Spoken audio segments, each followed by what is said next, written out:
लोकाभिरामं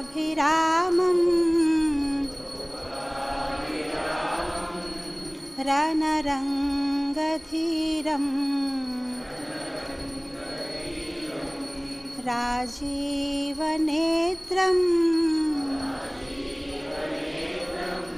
रघुवंशनाथं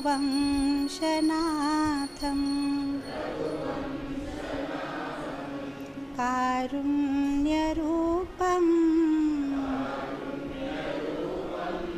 करुणाकरं त्वं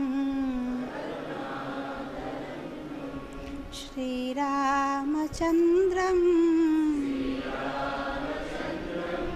शरणं प्रपद्ये श्रीरामचन्द्रं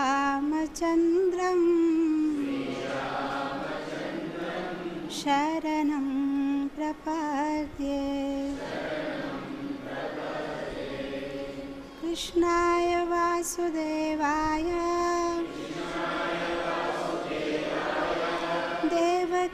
देवकीनन्दनाय च नन्दगोपकुमाराय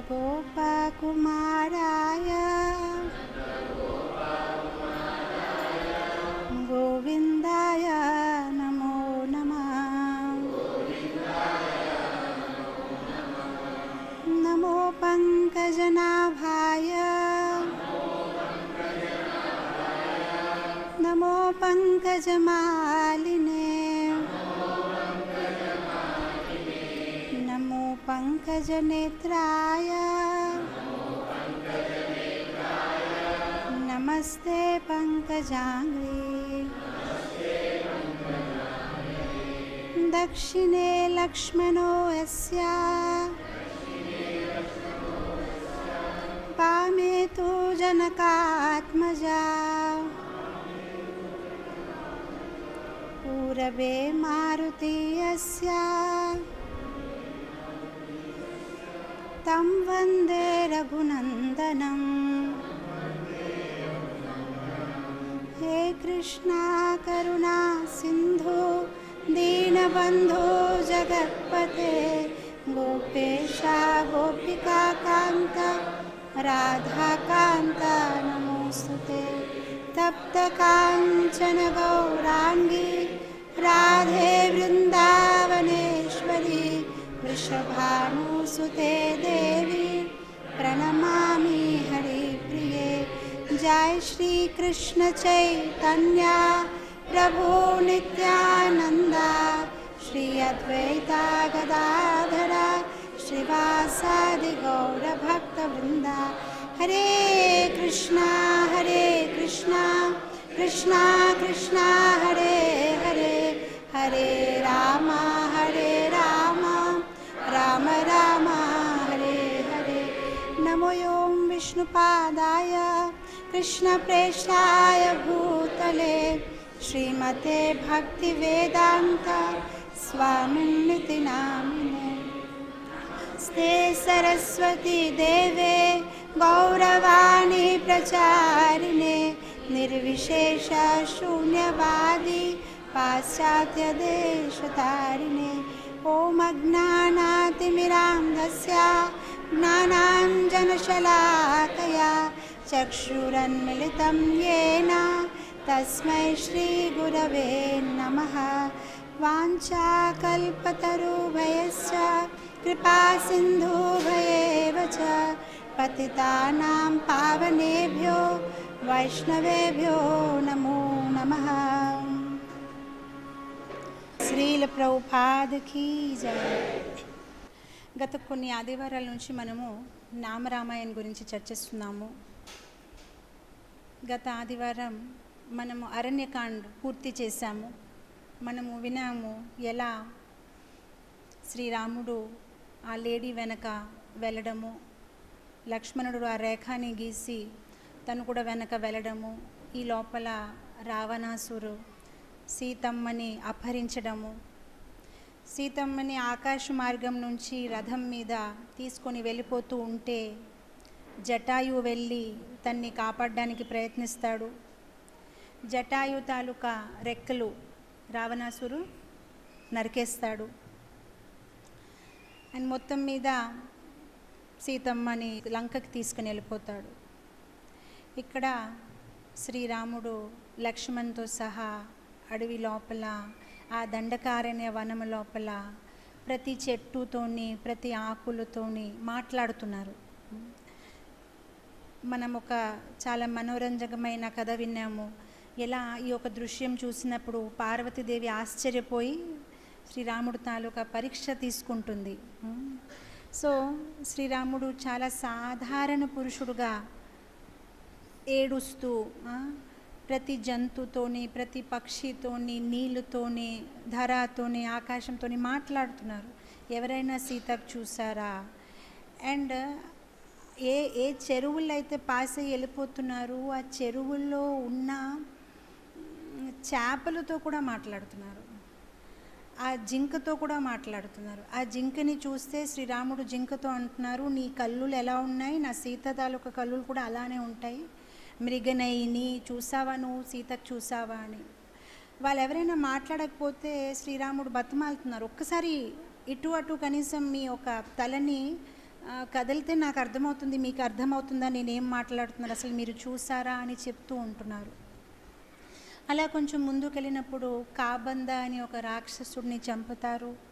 తర్వాత మనం విన్నాము ఎలా శబరిమాత గుడిసెలో శ్రీరాముడు వెళ్తారు, ఎలా శబరిమాత తనకి ఇంగిలి చేసిన రేగి పండులు ఇచ్చినా కూడా శ్రీరాముడు చాలా ప్రేమతో దాన్ని స్వీకరిస్తారు. తర్వాత మనము విన్నాము ఎలా శబరిమాత శ్రీరాముడు ఎదురుగానే ఒక అగ్నికుండ తయారు చేసి దాంట్లో తన దేహాన్ని త్యాగం చేస్తుంది. అండ్ దాని తర్వాత ఏమవుతుంది, శ్రీరాముడు ఇంకా ముందుకెళ్ళిపోతారు. ఆయన సుగ్రీవుడిని వెతుకుంటున్నారు. ఎందుకంటే కాబంద ఎప్పుడైతే తన దేహాన్ని త్యాగం చేసి నిజ రూపంలో వచ్చేసాడో అప్పుడు ఒక కాబంద ఒక మాట చెప్పి వెళ్తాడు శ్రీరాముడితోని, మీ యొక్క భార్యని ఎవరు తీసుకువెళ్ళారు నాకు తెలియదు, కానీ మీరు ఇంకా ముందుకు వెళ్ళి రిషిముఖ పర్వతలో సుగ్రీవుతో మాట్లాడండి, సుగ్రీవుతో మీరు ఫ్రెండ్షిప్ చేసుకోండి, తప్పకుండా తను మీకు సాయం చేస్తాడు. సో ఇక్కడ శ్రీరాముడు ముందుకు వెళ్ళిపోతున్నారు, సుగ్రీవుని వెతుకుంటున్నారు. సో మొత్తం మీద ఆ రిషిముఖ పర్వతని మెల్లగా ఎక్కుతున్నారు.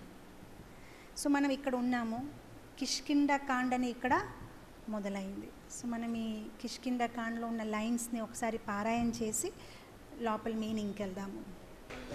హనుమత సేవిత నిజపద రామ, గర్విత వాలి సంహకర రామ. ఇప్పుడు కిష్కింధ కాండలో వాలి తాలూకా సుగ్రీవ్ తాలూకా కథ వస్తుంది. సో ఇలా శ్రీరాముడు రిషిముఖ పర్వత ఎక్కుతూ ఉంటే సుగ్రీవుడు దూరం నుంచి చూశాడు, ఎవరో ఇద్దరు కుమారులు వస్తున్నారు. కాకపోతే శ్రీరాముడిని లక్ష్మణ్ని చూసి తను భయపడిపోయాడు, ఎందుకంటే వాళ్ళు ఏదో శస్త్రాలతోని బాణంతోని వస్తున్నారనమాట.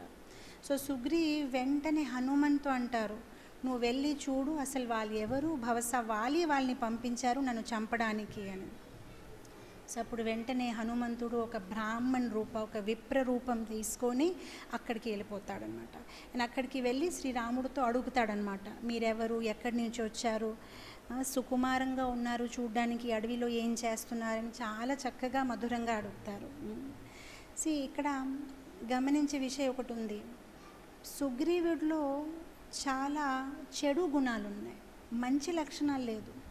ఎంత భయస్తుడు, వాళ్ళు వచ్చినా కూడా అస్తమానం ఒక్కటే, నన్ను ఎవరైనా చంపేస్తారేమో, నా కోసమే పంపించాడేమో, వాలియే పంపించాడేమో. అయితే సుగ్రీవులో ఉన్న గుణాలు మనం చూస్తే అతను భయస్తుడు, కామికుడు. సుగ్రీవుడు ఏం చేశాడు, సుగ్రీవుడు ఎప్పుడైతే వాలి లేడు తన భార్యని తన ఓన్ భార్యగా స్వీకరించి సంభోగం చేశాడు. అయితే తన కామికుడు, తన భయస్థుడు. తర్వాత సోమరితనం కూడా సుగ్రీవంలో మనం చూస్తాము. ఎందుకంటే ఊరికే కూర్చుంటున్నాడు, ఎటువంటి ప్లానింగ్ లేదు, ఏమీ లేదు, ఓకే నేను ఏం చేయాలని కూడా లేదు, ఊరికే ఇలా కూర్చోవడం, సమయాన్ని వృధా చేసుకోవడము. అన్ని చెడు గుణాలు ఉన్నా కూడా భగవంతుడు వాలి దగ్గర వెళ్ళకుండా సుగ్రీవ్ దగ్గరికి ఎందుకు వెళ్ళారు, సుగ్రీవ్కి తన మిత్రుడుగా ఎందుకు స్వీకరించారు, వాలి దగ్గరికి ఎందుకు వెళ్ళలేదు?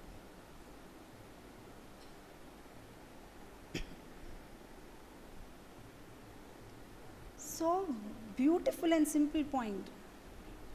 సుగ్రీవ్ దగ్గర హనుమంతుడు ఉన్నాడు. సుగ్రీవ్ దగ్గర హనుమంతుడు ఉన్నారు. ఎవరైతే భక్తుల తాలూకా అసోసియేషన్లో ఉంటారో వాళ్ళకి భగవంతుడు వెంటనే కృపా చేస్తారు. వాళ్ళు చెడు గుణాలు ఉన్నా సరే భగవంతుడు వాళ్ళని స్వీకరిస్తారు. హనుమంతుడు ఎల్లప్పుడూ సుగ్రీవుడితో ఉన్నాడు. సో తను లోపాలు ఉన్నా కూడా ఒక భక్తుల సంపర్కంలో ఉన్నాడు, ఒక భక్తుల ఒక అసోసియేషన్లో ఉన్నాడు కనుక భగవంతుడు తన్ని స్వీకరించారు. అసలు హనుమంతుడు కూడా వాలిని వదిలి సుగ్రీవ్ దగ్గర ఎందుకుంటున్నాడు? మీ అందరికీ తెలుసో లేదో ఈ కథ, కానీ హనుమంతుడు ఎప్పుడైతే కొంచెం వయసు వచ్చినప్పుడు జ్ఞానాన్ని తీసుకోవాలి అంటే చదవాలి కదా, వాళ్ళు కూడా స్కూల్కి వెళ్ళాలి, గురుకులకి వెళ్ళాలి. సో తను ఎవరి దగ్గర జ్ఞానం తీసుకున్నారంటే సూర్యదేవుడి దగ్గర.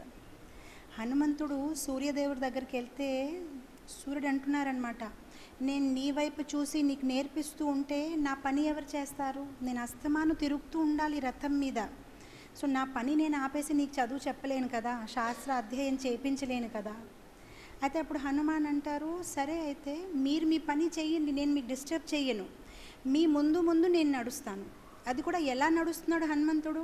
ఇటువైపు చూసి వెనక నడుస్తున్నాడు అనమాట. సో సూర్యదేవుడు తాలూకా రథం ఇలా ముందుకు వెళ్ళిపోతూ ఉంటే హనుమంతుడు ఇటు ఇటు బ్యాక్ సైడ్ సూర్యుడిని ఫేసింగ్ చేసి బ్యాక్ వాకింగ్ చేస్తున్నాడు అనమాట. అయితే మొత్తం జ్ఞానము, శాస్త్రాల తాలూకా జ్ఞానము హనుమంతుడు అలానే తీసుకున్నాడు. మనము స్కూల్కి వెళ్ళినా, ఒక ఆధ్యాత్మిక ప్రవచనంకి వెళ్ళినా ఎంతో కొంత ఇబ్బంది పడితే కూడా మనకు వద్దనుకుంటాం, ఫ్యాన్ పని చేయట్లేదు, లేదంటే ఇరిటేషన్గా ఉంది వద్దు అని. కానీ హనుమంతుడు ఎంత కష్టపడిపోయాడు జ్ఞానాన్ని తీసుకోవడానికి, ఎంత కష్టపడుతూ వాకింగ్ చేస్తూ కూర్చోలేదు ఒక నిమిషము, నడుస్తే జ్ఞానాన్ని తీసుకున్నారు. అంటే జ్ఞానం పొందాలని, ఏదైనా నేర్చుకోవాలని ఎంత థర్స్ట్ ఉంది, దాహం ఉంది జ్ఞానం తీసుకోవాలి అని. సో అలా వెళ్తూ ఉంటే మొత్తం మీద ఎప్పుడైతే మొత్తం శాస్త్రజ్ఞానం అంతా సూర్యదేవుడు ఇచ్చారో అప్పుడు హనుమంతు అడుగుతాడనమాట, అయితే గురుదక్షిణ ఏమి ఇవ్వమంటారు? సో సూర్యుడు అంటారు, సరే గురుదక్షిణ అయితే ఇవ్వాలి, లేదంటే ఆ జ్ఞాన ఫలితం అవ్వదు కదా. అయితే నువ్వు ఒక పని చేయి, నా ఒక పుత్రుడు సుగ్రీవుడు, తన్ని నువ్వు ఎప్పుడు సాయం చేస్తూ ఉండాలి, తన్ని మాత్రం నువ్వు వదలొద్దు. సుగ్రీవుడు సూర్యపుత్రుడు, అలానే వాలి ఇంద్రపుత్రుడు. ఈ వానరాలు ఎవరైతే శ్రీరాముడు తాలూకా సేనాలో ఉన్నారో వాళ్ళందరూ ఏదో ఒక దేవత తాలూకా పుత్రుడు, ఎవరు సాధారణ కోతిలు కాదు. ఈ వానరాలందరూ చాలా పవిత్రమైన జీవులు. శ్రీరాముడు ఒక లీలాలో వాళ్ళు భాగంగా ఉండాలని వాళ్ళందరూ ఆవిర్భావించారు. ఇదంతా పెద్ద లీల. అసలు శ్రీరామ ఈ రూపంలో రావడము, వానరాల తాలూకా సాయం తీసుకోవడము, దాని వెనక కూడా ఒక చాలా మంచి కథ ఉంది. ఒకనప్పుడు నారద ముని హిమగిరికి వెళ్తారు. హిమగిరి గుఫలో తను తపస్య చేస్తాను అని అనుకుంటారు. సాధారణంగా నారద ముని ఎక్కడైనా 3 రోజులకైనా ఎక్కువ ఉండలేరు, అది బ్రహ్మ తాలూకా శ్రాపం నారద మునికి. కానీ హిమగిరి గుఫా లోపల వెళ్ళి తను తపస్య చేసినప్పుడు 3 రోజులకి 6 రోజులు అవుతాయి, 3 సంవత్సరాలు అవుతాయి, కానీ తను అక్కడి నుంచి కదలడు, చక్కగా తపస్య చేసుకుంటాడనమాట. సో తను అలా తపస్య చేసుకుంటూ ఉంటే మన అందరికీ తెలుసు, ఎవరైనా తపస్య చేస్తే వెంటనే దేవతలు ఏదో ఒకటి ఆటంకం పెడతారు. సో వెంటనే వీళ్ళు అనుకుంటారు, ఎలా నారదుని డిస్టర్బ్ చేయాలి, ఎలా తన్ని తపస్య నుంచి డిస్టర్బ్ చేయాలని వెంటనే వాళ్ళు ఏం చేస్తారంటే కామదేవుని పంపిస్తారు. సో కామదేవ్ అన్ని ప్రయత్నాలు చేస్తాడు, కానీ నారద ముని అస్సలు కదలరు, చక్కగా తన తపస్య కంప్లీట్ చేస్తారు. సో ఎప్పుడైతే తన తపస్య పూర్తి అవుతుంది, దేవతలందరూ పుష్పవాణం చేస్తారు, మొత్తం తన మీద పువ్వులు వేసుకొని ఓహో ఎంత గొప్పగా చేసుకున్నారని. అయితే అప్పుడు నారద మునిలో కూడా చిన్న గర్వం వస్తుంది. అప్పుడు తన వెంటనే శివుడి దగ్గరికి వెళ్తారు. సో శివుడి దగ్గరికి వెళ్ళి చెప్తాడనమాట, చూడు నువ్వు తపస్య చేసినప్పుడు కూడా కామదేవ్ నీకు ఆటంకం పెట్టడానికి ప్రయత్నించారు. సో కామదేవ్ని నువ్వు జయించావు, బాణం వేసావు, కామదేవ్ నీకేం చేయలేకపోయావు, కానీ క్రోధాన్ని నువ్వు జయించలేకపోయావు. వెంటనే నీ కోపం వచ్చేసి ఆ 3వ కళ్ళు తీర్చి కామదేవాన్ని నువ్వు భస్మం చేశావు. అయితే క్రోధాన్ని నిగ్రహించలేకపోయావు, కానీ కామాన్ని నిగ్రహించావు. కానీ నా వైపు చూడు, కామం కూడా నిగ్రహించాను, క్రోధాన్ని కూడా నిగ్రహించాను. సో శివుడు అన్నారు, అవును నిజమే, నిజంగా నువ్వు చాలా గొప్ప భక్తుడు. నారదముని అంటారు, నేను వెళ్ళి విష్ణుతో మాట్లాడాలి, నీ ఒక పదవి నాకు ఇస్తే బాగుంది, ఎందుకంటే నీకు ఇప్పటి వరకు క్రోధం మీద నిగ్రహించడం రాలేదు, వెంటనే నీ కోపం వచ్చేస్తూ ఉంటుంది. శివుడు అన్నారు, సరే బాగానే ఉంది, వెళ్ళి విష్ణుమూర్తికి చెప్పు, ఒక్కటే నీకు విన్నప్తి, ఇందాక నువ్వు చెప్పావు కదా కామ క్రోధాన్ని నువ్వు జయించ, అలాంటి మాటలు విష్ణుడి దగ్గర చెప్పొద్దు, ఊరికే వెళ్ళి చెప్పు శివుడి తాలూకా పదవి నాకు ఇవ్వండి, వెంటనే ఇచ్చేస్తారు, కానీ ఇదంతా ఏమైంది, నువ్వు ఎలా జయించావు అదంతా నువ్వు చెప్పొద్దు. సరే అంటారు. దారంతా నారదముని ఆలోచిస్తూ ఉంటారు, ఎంత అసూయ శివుడికి, పులి చెప్పేస్తే ఏం పోతుంది, విష్ణుమూర్తికి చెప్పకపోతే తనకి ఎలా తెలుస్తుంది నేను ఏమేం జయించానని. అయితే దీనికి కామము క్రోధం కూడా అసూయ కూడా పుట్టిందే శివుడికి, తప్పకుండా ఆ పదవి నేనే తీసుకోవాలి, వెంటనే చెప్తాను, వెంటనే విష్ణుమూర్తి దగ్గరికి వెళ్ళి, చూడండి కామము క్రోధము రెండు జయించాను, సో నన్నే మీరు ఈ పదవి ఇవ్వాలి. సో విష్ణుమూర్తి అంటారు, సరే మంచి పని చేసావు, చెప్పావు, వెంటనే మొత్తం అంతా ఆలోచన చేసి ఏదో ఒక తేదీ నిశ్చయించేసి నీకే ఆ పదవిలో పెట్టేసి శివుడిని తీసేద్దాం, పర్వాలేదు. సో ఇప్పుడు నారదముని అయితే సరే నేను తిరిగి వస్తాను, మీరు ఆ తేదీ నాకు చెప్తే నేను ఆ తేదీకి వచ్చేస్తాను అంటే సరే అంటారు. అయితే వైకుంఠ లోకం నుంచి కిందకి వెళ్ళిపోతూ ఉంటే తను ఒక విచిత్రమైన దేశం లోపల అడుగు పెడతారు. అసలు అలాంటి దేశము పెద్ద, అంటే ఇంచుమించు ఒక 100 యోజనాలు పెద్ద ఒక నగరం లోపలికి తను ప్రవేశిస్తారు. 100 యోజనాలంటే, 1 యోజన అంటే 8 కిలోమీటర్లు, 100 యోజనాలంటే 800 కిలోమీటర్లు రెడీ అయిన ఈ నగరం అన్నమాట. అయితే నారదముని ఆలోచిస్తాడు, చాలాసారి ఇదే దారికి వెళ్తున్నాను, ఇలానే వస్తున్నాను, కానీ ఇలాంటి నగరం ఎప్పుడు చూడలేదు, ఇదేదో కొత్త నగరంగా ఉంది, చాలా అందంగా ఉంది, చాలా బాగుంది. సో ఆ నగరంలో ప్రవేశించినప్పుడు అక్కడ ఏమవుతుందంటే ప్రతి ఒక్కరూ చాలా బిజీగా ఉన్నారు, ఏదో తోరణాలు కడుతున్నారు, ఏదో పువ్వులతో డెకరేషన్ చేసేసుకుంటున్నారు, చాలా బిజీగా ఉన్నారు. అయితే నారదముని ఎవరొకరికి అడుగుతారండి, ఇది ఏంటండి, ఈ ప్లేస్ ఏంటి, ఈ ప్రదేశం తాలూకా పేరేంటి? సో వాళ్ళు అంటారు, మీకు తెలియదండి, ఇది శ్రీనివాసపురం. అవునా, అయితే ఈ శ్రీనివాసపురంకి రాజా ఎవరు? శీలనిధి, తనే ఇక్కడ రాజానే. ఓహో, అయితే మీరు ఎందుకు ఈ తోరణాలు, ఇది ఏమవుతుంది ఇక్కడ అంటే మీకు తెలియదా, రేపు శీలానిధి రాజా తాలూకా పుత్రి విష్ణుమోహిని తాలూకా స్వయంవరం. ఓహో అవునా, అందు గురించి ఇందన్ని ఏర్పాట్లు చేస్తున్నారంటే అవునండి అంటారు. వెంటనే నారదముని ఏం చేస్తారు, రాజు తాలూకా భవన లోపలికి వెళ్తారు. సో వెళ్ళినప్పుడు ఆ శీలానిధి రాజా వెంటనే, ఓహో నారదముని సాక్షాత్ మీరే వస్తారని నేను అనుకోలేదు, ఎంత ఆనందంగా ఉంది, రండి కూర్చోండి, రేపు నా కుమారి తాలూకా స్వయంవరం, అయితే చాలా మంచి రోజు వచ్చారు, మీరు ఒక్కసారి ఆవిడ హస్తరేఖలు చూసి ఎలాంటి భర్త తనకి దొరుకుతుంది మీరే చెప్పాలి అని. సో నారదముని అంటారు, సరే విష్ణుమోహినిని తీసుకొస్తారు. ఆ విష్ణుమోహిని తాలూకా హస్తరేఖలు చూడడం నారదముని మొదలు పెడతారు. అయితే ఆ విష్ణుమోహిని చూడడానికి చాలా అందంగా ఉంది. అయితే నారదముని మనసులో కామం అనేది పుడుతుంది, ఎంత అందంగా ఉంది, ఆ చేతులు పట్టుకున్నప్పటికీ నారదముని ఒక హృదయము దిగజారిపోతుంది, తన ఒక మనస్తత్వము. అయితే అప్పుడు తప్పుగా చెప్పడం మొదలు పెడతారు. ఆ హస్తరేఖల్లో ఏం రాసి ఉందంటే, ఎవరైతే ఈ విష్ణుమోహిని తాలూకా భర్త తన 3 లోకాలకి అధిపతి. నారదముని తప్పుగా చెప్తారు, ఎవరైతే ఈ విష్ణుమోహినితో పెళ్లి చేసుకుంటారో వాళ్ళు 3 లోకాలకి అధిపతిగా అవుతారు, ఉన్నారని కాదు అవుతారు, అధిపతిగా అవుతారు. ఇలా చెప్తూ ఉన్నప్పటికీ నారదముని మనసులో కోరిక వస్తుంది, అయ్యో అలాంటప్పుడు నేనే విష్ణుమోహినితో వివాహం చేసుకుంటే ఇంకా చాలా బాగుంటుంది, శివుడి పదవే కాదు ఇంకా గొప్ప పదవి వచ్చేస్తుంది నాకు అని. సో వెంటనే అంతా చేసేసుకుని టైమింగ్స్ అడిగేస్తారు, స్వయంవరికి ఎక్కడ హాజరవ్వాలి, ఎక్కడ అవుతుంది ఏంటి అని. ఆయన అప్పుడు ఆ భవనాన్ని నుంచి బయటికి వెళ్ళినప్పుడు వెంటనే అనుకుంటాడు, అయితే ఈ స్వయంవరంలో నేనే గెలవాలి. సో అప్పుడు నారదముని అనుకుంటారు, ఈ ప్రపంచంలో అందరికైనా అందంగా ఉంటారు విష్ణుమూర్తి, అయితే నేను విష్ణుమూర్తిలాగా రూపంని ధరిస్తే అప్పుడు తప్పకుండా నన్నే ఎంచుకుంటుంది విష్ణుమోహిని.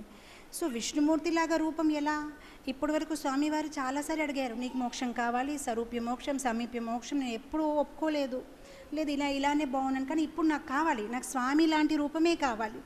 ఇప్పుడు నేను వైకుంఠం వెళ్ళి స్వామికి మీ రూపం ఇవ్వండి అడిగి మళ్ళీ వచ్చే వరకు ఇక్కడ స్వయంవరమే అయిపోతుంది. సో వెంటనే తన మనసులో భగవంతుడిని తలుచుకున్నాడు.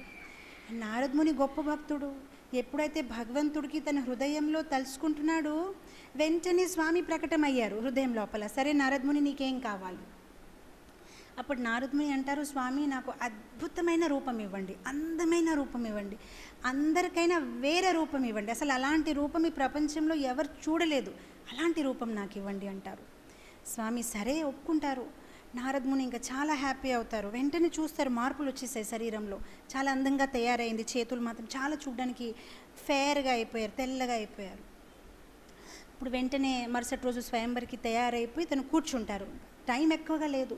సో అతను అనుకుంటారనమాట, నేను వెనకెక్కడో కూర్చుంటే ఈ విష్ణుమోహిని చాలా సుకోమలమైన శరీరము అంత నడిచి నా వరకు రావడం ఎందుకు, నేను పంక్తిలో ముందే కూర్చుంటాను, అప్పుడు ఆవిడకి ఈజీగా రావడం, నా మీద వరమాల వేసుకోవడం అయిపోతుంది. ఇప్పుడు భగవంతుడు ఇక్కడ ఏం చేసి ఉన్నారు, నారదమునికి ఒక తెల్ల కోతిగా తయారు చేశారు. అయితే తన మొహం మాత్రము కోతిలాగుంది, శరీరం మొత్తం మానవుడిలాగానే కానీ మొహం మాత్రం కోతిలాగుందనమాట. కానీ తనకి తెలియదు కదా, ఏ గ్లాస్ లేదు, మిర్రర్ లేదు, ఏమీ చూడలేదు. అయితే అక్కడ అతను నడుస్తూ ఉంటే వెళ్తూ ఉంటే ప్రతి ఒక్కరూ తన వైపే చూస్తున్నారు. తను కూడా అనుకుంటున్నారు, అమ్మో అయితే నిజంగానే చాలా మంచి రూపం ఇచ్చారు, అసలు వావ్, ఎక్కడికి వెళ్ళినా ప్రతి ఒక్కరు నా వైపే చూస్తున్నారు, సంథింగ్ రియలీ నైస్. సో వెంటనే అతను హ్యాపీగా చైర్ మీద ఫ్రంట్లోనే కూర్చుంటారనమాట. ఆ విష్ణుమోహిని వస్తుందనమాట, వరమాల తీసుకొని, హారం తీసుకొని, ఆ పువ్వు దండ తీసుకొని విష్ణుమోహిని వస్తూ ఉంటే తను ఒక మొహం చూసి కోపం అయిపోతుంది అనమాట. ఇదేంటి, జంతువుల కోసం కూడా ఏంటి ఈ స్వయంవరం మనసులో అనుకొని 4 లైన్స్ ఉన్నాయి అన్నమాట. పంక్తిల్లో రాజకుమారులు కూర్చొని ఉన్నారు. ఏ పంక్తిలో అయితే నారదముని కూర్చొని ఉన్నారు ఆ పంక్తి వెళ్ళడమే మానేస్తుంది, వేరే పంక్తుల నుంచి మొదలు పెడుతుంది ఎంచుకోవడం అని. నారదమునికి చాలా కోపం వస్తుంది. అయితే వెనక 2 శివదూతులు కూర్చొని ఉన్నారు, బ్రాహ్మణ రూపంలో వచ్చారు. వాళ్ళు వెతకారంతో నవ్వుతున్నారనమాట. సో నారదముని అంటున్నారన్నమాట, ఇదేంటి ఆవిడ అక్కడికి వెళ్ళిపోతుంది ఇక్కడ రాకుండా అని. సో అప్పుడు ఆ శివదూతలు అంటున్నారనమాట, నారదముని మీరు మీ మొహంని చూసారు, అసలు మీరు ఎలా ఉన్నారు చూడడానికి ఏంటి, వెళ్ళి ఒకసారి చూడండి అంటారనమాట. సో అప్పుడు నారదముని వెంటనే ఒక చెరువు దగ్గరికి వెళ్తారు. చెరువులో తన ప్రతిబింబం చూస్తే అప్పుడు తనకి అర్థమవుతుంది విష్ణుమూర్తి తనతో ఏం చేశారని. అప్పుడు తనకి చాలా కోపం వచ్చేస్తుంది అనమాట, ఇదేంటి నాతో ఇలా చేశారు, అసలు మోసం చేశారు స్వామి నాకు అని. అయితే వెనక నుంచి స్వామి వచ్చేస్తూ ఉంటున్నారు గరుడ మీద. అండ్ గరుడ మీద స్వామి కూర్చున్నారు, వెనక ఎవరు కూర్చున్నారు, విష్ణుమోహిని. స్వామి కూడా స్వయంవరంలో ఉన్నారు. అప్పుడు నారదముని కోపంతో, ఓహో నేను పెళ్ళి చేసుకోవాలని అనుకుంటే నువ్వు కావాలని నాకు ఇలా కోతి తల ఇచ్చేసి నువ్వు వివాహం చేసుకుంటావా, అసలు నువ్వు ఎలాంటి వారు, అసలు నీకు హృదయం ఉందా, నేను ఎంత భక్తి నీకు చేశాను, చివరికి నాకు నువ్వు ఇలా చేసావు, నాకు నువ్వు ఇలా ఇచ్చావు, ఇది అది అని మొత్తం మీద కోపం వచ్చేసి నారదముని భగవంతుని శపిస్తారు. నేను విష్ణుమోహిని కోసము ఎంతలాగా బాధపడుతూ ఉంటే నువ్వు నవ్వావు కదా, అలా నువ్వు కూడా నీ భార్య కోసం బాధపడుతూ ఏడుస్తావు స్వామి, నేను నీకు శపిస్తాను, కోతి తాలూకా తల నాకు ఇచ్చావు కదా, అయితే ఆ జన్మంలో నువ్వు అలా బాధపడుతూ ఉంటే కోతిలే నీకు సాయం చేస్తారు అని చెప్తారనమాట. సో మొత్తం మీద విష్ణుమూర్తి సరే అయితే ఒక శాపాన్ని స్వీకరిస్తారు. సరే అయితే ఇంకా నువ్వు ఎలా చెప్తే అలానే నారదముని అని. సో మొత్తం మీద కొంతసేపు తర్వాత నారదముని శాంతం అవుతారనమాట. సరే జరిగిపోయింది, అసలు విష్ణుమోహిని మరి ఎవరు కాదు, విష్ణుమోహిని సాక్షాత్ లక్ష్మీదేవి అనమాట, సాక్షాత్ లక్ష్మీదేవి. సో అప్పుడు కొంచెం శాంతమైనప్పుడు నారదముని విష్ణుమూర్తితో అంటారనమాట, సరే నువ్వు చేసిందంతా బాగానే ఉంది కానీ కోతి తల ఇవ్వడం ఏంటి, నాకు అసలు అర్థం అవ్వలేదు, ఇలా ఎందుకు చేసావని.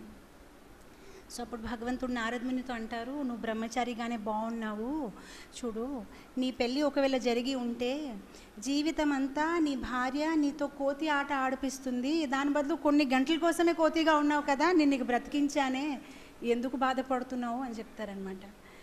సో అప్పుడు భగవంతుడు నారదమునితో అంటున్నారనమాట, చూడు నువ్వేమన్నావు ఇందాక, కామం అనేది లేదన్నావు, కామం అనేది పుట్టింది, క్రోధం అనేది లేదన్నావు, వెంటనే నన్ను శపించావు, సో నీకు అహంకారం అంతలాగా వచ్చింది కనుక నేను ఎంత లీలాని ఏర్పాటు చేశాను.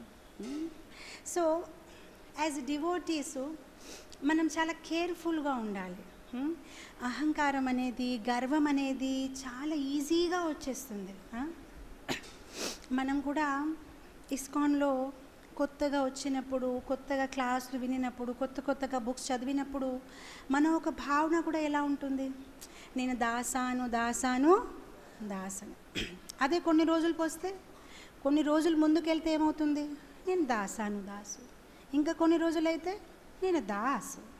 ఆ తర్వాత నేను ప్రభువుని. ఆ తర్వాత నేను మహాప్రభువుని. అవునా కాదా?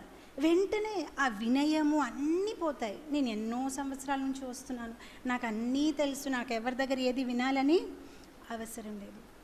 అహంకారం అనేది భక్తి చేస్తున్నాము అంటే ఇంకా రిస్క్లో ఉన్నాము. రూపగోస్వామి భక్తి రసామృత సింధులో అంటారు, అనర్థాలని 4 రూపాల్లో ఉంటాయి. కొన్ని అనర్థాలు మనం పూర్వజన్మలో చేసిన పాపకర్మ ఫలితంగా మనలో వస్తాయి. పూర్వజన్మలో ఏది చేసి ఉంటామో దాని ప్రతిఫలంగా మనకు కొన్ని చెడు అలవాట్లు ఉంటాయి, మనం మానలేకపోతాం. కొన్ని అనర్థాలు మనలో ఉండిపోతాయి. కొన్ని అనర్థాలు మన పూర్వజన్మలో చేసిన పుణ్యం గురించి పుట్టాయి. మీరు అనుకోవచ్చు, పుణ్యంతో అనర్థాలు పుట్టడం ఏంటి? ఎప్పుడైతే మనము చాలా పుణ్యం చేస్తామో అప్పుడు ఏమవుతుంది? వచ్చే జన్మంలో ఐశ్వర్యంతో కూడిన కుటుంబంలో పుడతాము. డబ్బులున్నాయి, పేరుంది, సౌందర్యం ఉంది, బుద్ధి ఉంది, అన్నీ ఉన్నాయి. అప్పుడు ఒక అహంకారం అనేది, ఆ అనర్థ కూడా పుట్టుతుంది. నాకేం అవసరం లేదు, నాకన్నీ తెలుసు. కొన్ని అనర్థాలు అపరాధంతో పుడతాయి. నామ అపరాధ్ చేశాము, సేవా అపరాధ్ చేశాము, గురువు అపరాధ్ చేశాము, వెంటనే కొన్ని అనర్థాలు పుడతాయి. తర్వాత మోస్ట్ ఇంపార్టెంట్, రూపగోస్వామి అంటారు, భక్తితో అనర్థాలు పుడతాయి. కొన్ని సంవత్సరాల కిందట ఇది చదివినప్పుడు నేను ఆశ్చర్యపోయాను. భక్తితో అనర్థాలు పుడతాయి, భక్తితో అనర్థాలు పోతాయి. అదే మేము ఇప్పటి వరకు నేర్చుకున్నాం. భక్తితో అనర్థాలు పుట్టుతాయి, ఎలాంటి అనర్థాలు పుడతాయి? సో అప్పుడు అక్కడ ఆ డీటెయిల్ భాష్యంలో చెప్తున్నారు, భక్తితో అహంకారం అనేది పుడుతుంది. నేను ఎన్ని సంవత్సరాల నుంచి భక్తి చేస్తున్నాను, నేను ఫలానా పదవిలో ఉన్నాను, నేను ఎన్ని మాలలు చేశాను, నేను పురుషోత్తమాస్లో ఇంత తపస్య చేశాను, నేను ఫలాహారం తీసుకునే ఉన్నాను. ఈ చూడండి, ఈ భక్తుడు అసలు మంగళహారతికి రాలేదు, ఈ భక్తుడు చూడండి 3 పూటలు తింటున్నాడు. వెంటనే అసూయ అనేది ఇతరుల మీద దోషవృత్తి దోషం చూసే ఒక వృత్తిని పుడుతుంది. వెంటనే అందరిలో దోషాలు కనిపిస్తాయి, నేనే చాలా గొప్పవాడని ఒక అనుభూతి. సో భక్తిలో కూడా అహంకారం అనేది మనకి రావచ్చు. అయితే ఏం చేద్దాం? భక్తి చేయడం మానేద్దామా? ఎందుకు మాతాజీ అలాంటప్పుడు ఇంకా 16 రౌండ్స్ ఎందుకు? నేను 2 రౌండ్సే చేసుకుంటా, నాకు అహంకారమే రాదు. ప్రతి ఒక్కరిని చూసి అమ్మో వీళ్ళు 16, వీళ్ళు 18, నేను 2, నాకు అహంకారం రాదు, సేఫ్ సైడ్ అని వెంటనే మన రసేష్ గోవింద్ అంటాడు. 100%. ఇది బాగుంది, సింపుల్. ఇంకా భక్తియే చేయకూడదు. భక్తి చేస్తే కదా అహంకారం, సేవ చేస్తే కదా ప్రాబ్లం, తపస్య చేస్తే కదా ప్రాబ్లం. చేయాలి, భక్తి చేయాలి, అన్నీ చేయాలి, ఆశ్రయతో చేయాలి. ఆశ్రయతో చేయాలంటే గురు ఆశ్రయలో చేయాలి. అప్పుడు అహంకారం అనేది పుట్టదు. నరోత్తమ్ దాస్ ఠాకూర్ ప్రార్థనలో అంటారు, ఆశ్రయ లయ్యా భజే తారే కృష్ణ నహి తజే. ఎవరైతే ఆశ్రయ అంటే షెల్టర్, ఎవరైతే గురు ఆశ్రయ తీసుకుంటారు అలాంటి వాళ్ళని కృష్ణుడు ఎప్పుడు నహి తజే, ఎప్పుడు వదలరు అని చెప్తారనమాట. అండ్ గురు ఆశ్రయలో చేసినప్పుడు ఏమవుతుంది? అహంకారం అనేది పుట్టడం చాలా కష్టము. ఎందుకంటే ఎప్పుడైతే మనము మన అహంకారం తాలూకా బలూన్ని ఊదుతూ ఉంటే గురువు ఏం చేస్తారు? మెల్లగా వచ్చి సూదితోని దాన్ని పొడుస్తారు. ఇప్పుడు వెంటనే మన బలూన్ ఫ్లాట్ అయిపోతుంది. నేను అంత బుక్ డిస్ట్రిబ్యూషన్ చేశాను, నేను అంత డొనేషన్ ఇచ్చాను, నేను అంత సేవని చేశాను, కానీ గురుగారు ఎటువంటి అప్రిషియేషన్ చేయలేదు. ఎలా పుట్టుతుంది అహంకారం? అసలు నన్ను పొగరలేదు, అసలు నా పేరు లేదు, అసలు నా క్లాప్ లేదు, ఏమీ లేదు, ఎంత చేసినా కూడా లేదు. ఒక్కొక్కసారి ఏమీ చేయలేదు, ఊరికే కూర్చొని క్లాస్ వింటున్నాను, గురుగారు వెంటనే మెచ్చుకున్నారు, వెరీ గుడ్, చాలా మంచిగా క్లాస్ వింటున్నారు. సో మనకి సర్ప్రైజ్ అని తెలియదు, ఎప్పుడు మెచ్చుకుంటారు ఎప్పుడు మెచ్చుకోరు. కానీ గురువుకి తెలుసు ఎప్పుడు మెచ్చుకోవాలి, ఎప్పుడు ఎక్కడ వాల్యూమ్ని అప్ డౌన్ ఎలా సెట్ చేసుకోవాలి. అప్పుడు అహంకారం అనేది రాదు. కొన్ని సందర్భాల్లో మనం చాలా ఎక్స్పెక్ట్ చేస్తున్నాం, ఇంత మంచి సేవ చేశాను 100% ఏదో మెచ్చుకుంటారు, లేదు. ఒక్కొక్కసారి ఏమి చేయలేదు కానీ చాలా పొగరేస్తారు, చాలా బాగా చేసావు చాలా బాగా చేసావు. బ్యాలెన్సింగ్ చేస్తారు. ఎక్కడ మనకి అహంకారం రాకూడదు అని బ్యాలెన్స్ చేస్తారు. పూర్తి శ్రద్ధ ఉండాలి, వెంటనే డిసప్పాయింట్ అవ్వకూడదు. నన్ను మెచ్చుకోలేదు, నన్ను పొగరలేదు. శ్రద్ధ పెట్టుకోండి, మీకు ఎంత ఎక్కడ ఎంత అవసరం అంతే చేస్తారు, అంతే ఇస్తారు. గురువు ఆశ్రయ తీసి అందు గురించి ఎలా అయితే మనం అర్చ విగ్రహం అంటాము, ఉత్సవ విగ్రహం అంటారు, అలానే గురువుగారికి ఆశ్రయ విగ్రహం అంటారు. ఆశ్రయ విగ్రహం ఎవరి ఆశ్రయంలో భవసాగరాన్ని మనం పార్ చేసుకోవచ్చు. అందు గురించి కదా గురు పూజలు రోజు మనం ఏం పాడతాము, జహర ప్రసాదే భాయ్ ఏ భావ తరియా జాయ్, కృష్ణ ప్రాప్తి హోయే జహా హోయితే, జహర ప్రసాదే భాయ్. రోజు పొద్దున గురు పూజ మనం ఏం పాడుతున్నాం, శ్రీ గురు చరణ పద్మ కేవల భగతి సద్మ. శ్రీ గురుగారు ఒక చరణ పద్మలోనే భక్తి అనేది మనకు, శ్రీ గురుగారు ఒక చరణ పద్మాల్ని మనం పూజించాలి. అండ్ శ్రీ గురుగారు తనే మనకి ఈ యొక్క భవసాగరం నుంచి బయటికి తీయగలుగుతారు. ఇంకా ఎవరు ఆశ లేదు, ఇంకా ఎవరైనా మనకి హెల్ప్ చేస్తారని ఆశ లేదు. సో ఆశ్రయ తీసుకోవాలి, అప్పుడు గర్వం అనేది రాదు. మన అందరి మంచి సౌభాగ్యం ఉంది, శ్రీల ప్రభుపాద లాంటి శుద్ధ భక్తులు మనందరి జీవితంలో వచ్చి ఉన్నారు. అంతా గొప్పైన ఒక గురు పరంపర నుంచి మనందరూ వస్తున్నాము. ఈ ఆశ్రయని మనం గట్టిగా పట్టుకోవాలి. మనం గుడికి రాలేకపోయినా కూడా ఇంట్లో కూడా ప్రతిరోజు గురు పూజ అనేది తప్పకుండా చేసుకోవాలి. శ్రీల ప్రభుపాదుల వారు ఒకసారి ఇస్కాన్ ఢిల్లీ టెంపుల్కి వెళ్ళారు. అక్కడ రాధా పార్థసారథి విగ్రహాలు ఉన్నాయన్నమాట. సో శ్రీల ప్రభుపాద వచ్చినప్పటికీ ప్రతి ఒక్క భక్తుడు గురు పూజలో ఉన్నారు. పొద్దున్న గురు పూజ అవుతుంటే అందరు ఉన్నారు. ఒక భక్తుడు కనిపించలేదు, ప్రద్యుమ్న అని. సో శ్రీల ప్రభుపాద వెంటనే అడిగారు, ప్రద్యుమ్న ఎక్కడున్నాడు, కనిపించట్లేదు. సో ఒక భక్తుడు అన్నాడు, ఇది హరివిలాస్ ప్రభు డైరీలో ఉంది. సో ఒక భక్తుడు అన్నాడు, కొత్తగానే శాలిగ్రామ్ శిలా తీసుకొని వచ్చాడు, చాలా ఎక్సైటెడ్గా ఉన్నాడు, తన రూమ్లో శాలిగ్రామ్ని పూజిస్తున్నారు. ఇప్పుడు వెంటనే ప్రభుపాద కోపం అయిపోయి ఫస్ట్ గురు పూజ దెన్ శాలిగ్రామ్ పూజ అని అన్నారు. First guru puja, ask him to come for guru puja. మొదటి గురు పూజ చేయమనండి, తర్వాత శాలిగ్రామ్ పూజ, గురు పూజ చేయమన్నారు. సో ఎందుకు మన ఒక పురాణాల్లో, శాస్త్రాల్లో, భాగవతంలో, ప్రతి ఉపన్యాసంలో మనం గురువు గురించి వింటూ ఉంటాము. ఎందుకంటే గురువు తప్ప ఇంకా ఎటువంటి ఆశ లేదు, గురువునే తరించగలుగుతారు. ఆశ్రయ తీసుకోవాలి, గురువు తాలూకా ఆశ్రయ తీసుకోవాలి. అండ్ గురువు తాలూకా ఆశ్రయ తీసుకుంటే గురువుకి తెలుసు మనలో ఏ లోపాలు ఉన్నాయి, మనకి ఎలా మేనేజ్ చేయాలి, అండ్ ఎంతవరకు పొగరాలి, ఎంతవరకు మనం తీసుకోగలుగుతాము. అండ్ ఇంకెవరైనా మనల్ని ప్రేస్ చేస్తే, సరే గురువు ప్రేస్ చేయలేదు, ఇతర భక్తులు ఉన్నారు కదా, వాళ్ళు పొగురుతారు, ప్రభువు మీరు చాలా గ్రేట్, ప్రభువు మీరు చాలా మంచి సేవ చేస్తున్నారు. వెంటనే ఏం చేయాలి, దానికి గురువుకి పాస్ చేసేయాలి, నేను కాదు. శ్రీల ప్రభుపాదుల వారు ఎప్పుడు ఎవరైనా శ్రీల ప్రభుపాదని పొగుడుతూ ఉంటే మీరు ఎంత బాగా చేస్తున్నారంటే, శ్రీల ప్రభుపాద ప్రతిసారి చెప్పేవారు, నా గురు మహారాజ్ భక్తి సిద్ధాంత సరస్వతి, నా గురు మహారాజ్ మీ అందరినీ పంపించారు నన్ను సాయం చేయడానికి, నేను ఏమి చేయలేదు, నేను ఒక హంబల్ సర్వెంట్ అని ప్రభుపాద ఎల్లప్పుడూ చెప్పేవారు. ప్రేజ్ అనేది చాలా డేంజరస్.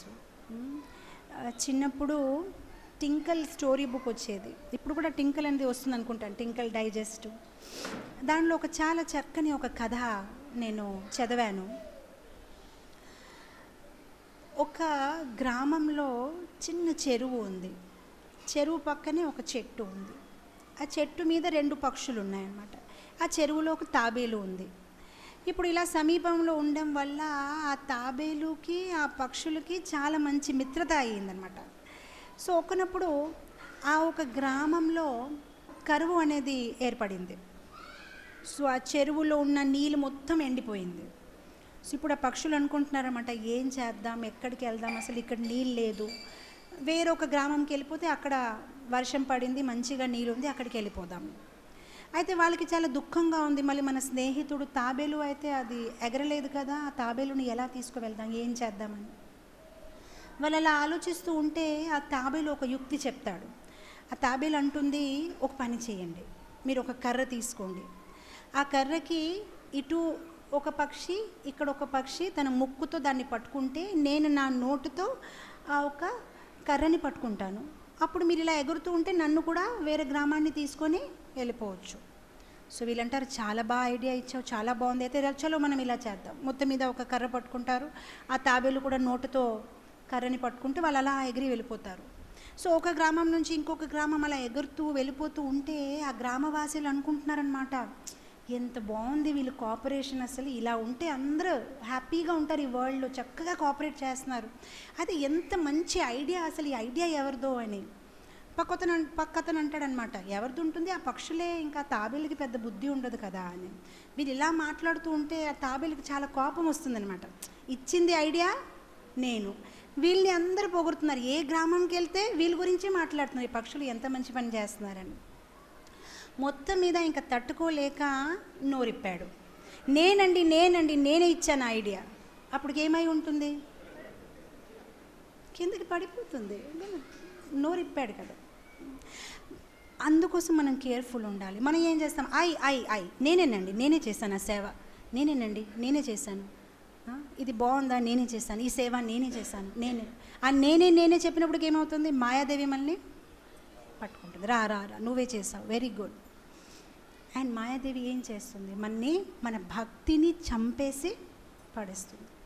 అప్పుడు ఇంకా మనం నేననేది ఉంటుంది కానీ దాని లోపల భక్తి అనేది ఎండిపోతుంది, భక్తి అనేది పోతుంది. అందు గురించి క్రెడిట్ తీసుకోవడం అనేది చాలా చాలా కేర్ఫుల్గా ఉండాలి. క్రెడిట్ కావాలి. యాక్చువల్గా ఇది మన సాధారణ ఒక స్వభావం.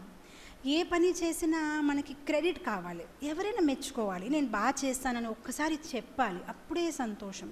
క్రెడిట్ కావాలి, నేను చేశాను, క్రెడిట్ కావాలి, అక్కడే మనం గురు మహారాజ్ ఎప్పుడు తన లెక్చర్లో, ఎప్పుడైతే రథయాత్ర ప్రోగ్రాంలో లెక్చర్ ఇస్తూ ఉంటే ఆయన ఎప్పుడు ఆ జయానంద ప్రభు గురించి చెప్పేవారు. ఎలా జయానంద ప్రభు తనే కష్టపడి మొత్తం రథాన్ని తయారు చేసిన తర్వాత గురు మహారాజు ఉట్టి ఆ మేకుని పట్టుకుని ఉంటే అన్నీ తనే చేశారు. చివరిలో రథం తయారైపోతే ఆ జయానంద ప్రభు అంటున్నారు తినే చేశారు రథం అని. గురు మహారాజు వైపు చేతి పెట్టేసి తినే మొత్తం రథం తయారు చేశారంటారు. సో గురు మహారాజ్ అన్నారు, అప్పుడే నేను ఆశ్చర్యపోయాను, అది నాకు చాలా ఇన్స్పైర్ చేసి నేను ఇస్కాన్ జాయిన్ అయిపోయాను. ఓహో, అలా కూడా ఉంటారా భక్తులు. ఎందుకంటే అప్పుడు గురు మహారాజ్ కొత్త భక్తుడు, ప్యాంట్ షర్ట్ వేసుకొని ఏదో ఇస్కాన్ టెంపుల్ ఏమవుతుంది చూద్దామని లోపలికి వస్తే ఇలా వచ్చాడు కదా, పట్టుకుంటావా ఒకసారి మేక పట్టుకుంటావా అంటే పట్టుకున్నారనమాట. సో ఎంతో కొంత హెల్ప్ చేస్తే మొత్తం క్రెడిట్ నాకే ఇచ్చేసాడు. అసలు భక్తులంటే ఇలా ఉంటారా అని ఇన్స్పైర్ అయిపోయారనమాట. క్రెడిట్ మాత్రం తీసుకోవడానికి చాలా జాగ్రత్తగా ఉండాలి. ఐ డిడ్ ఇట్ అనేది ఉండకూడదు, ఐ డిడ్ ఇట్ అనేది రాకూడదు. అసలు ఈ దండకారణ్య వనంలో కూడా ఎప్పుడైతే వీళ్ళు రాక్షసాలని చంపుతున్నారో ఒకనప్పుడు లక్ష్మణ్కి కూడా కొంచెం అరే మనమే చేస్తున్నాం, అసలు మనం వచ్చాం కనుక ఈ సాధువులందరినీ కాపాడగలేము, వాళ్ళ ఒక తపస్య, వాళ్ళ ఒక యాగాలు మనం ఎంత చక్కగా కాపాడుతున్నాము అని ఒక ఫీలింగ్ వచ్చేసింది. శ్రీరాముడు అంతర్యామికి అన్నీ తెలుసు, తను ఏం ఆలోచిస్తున్నారు.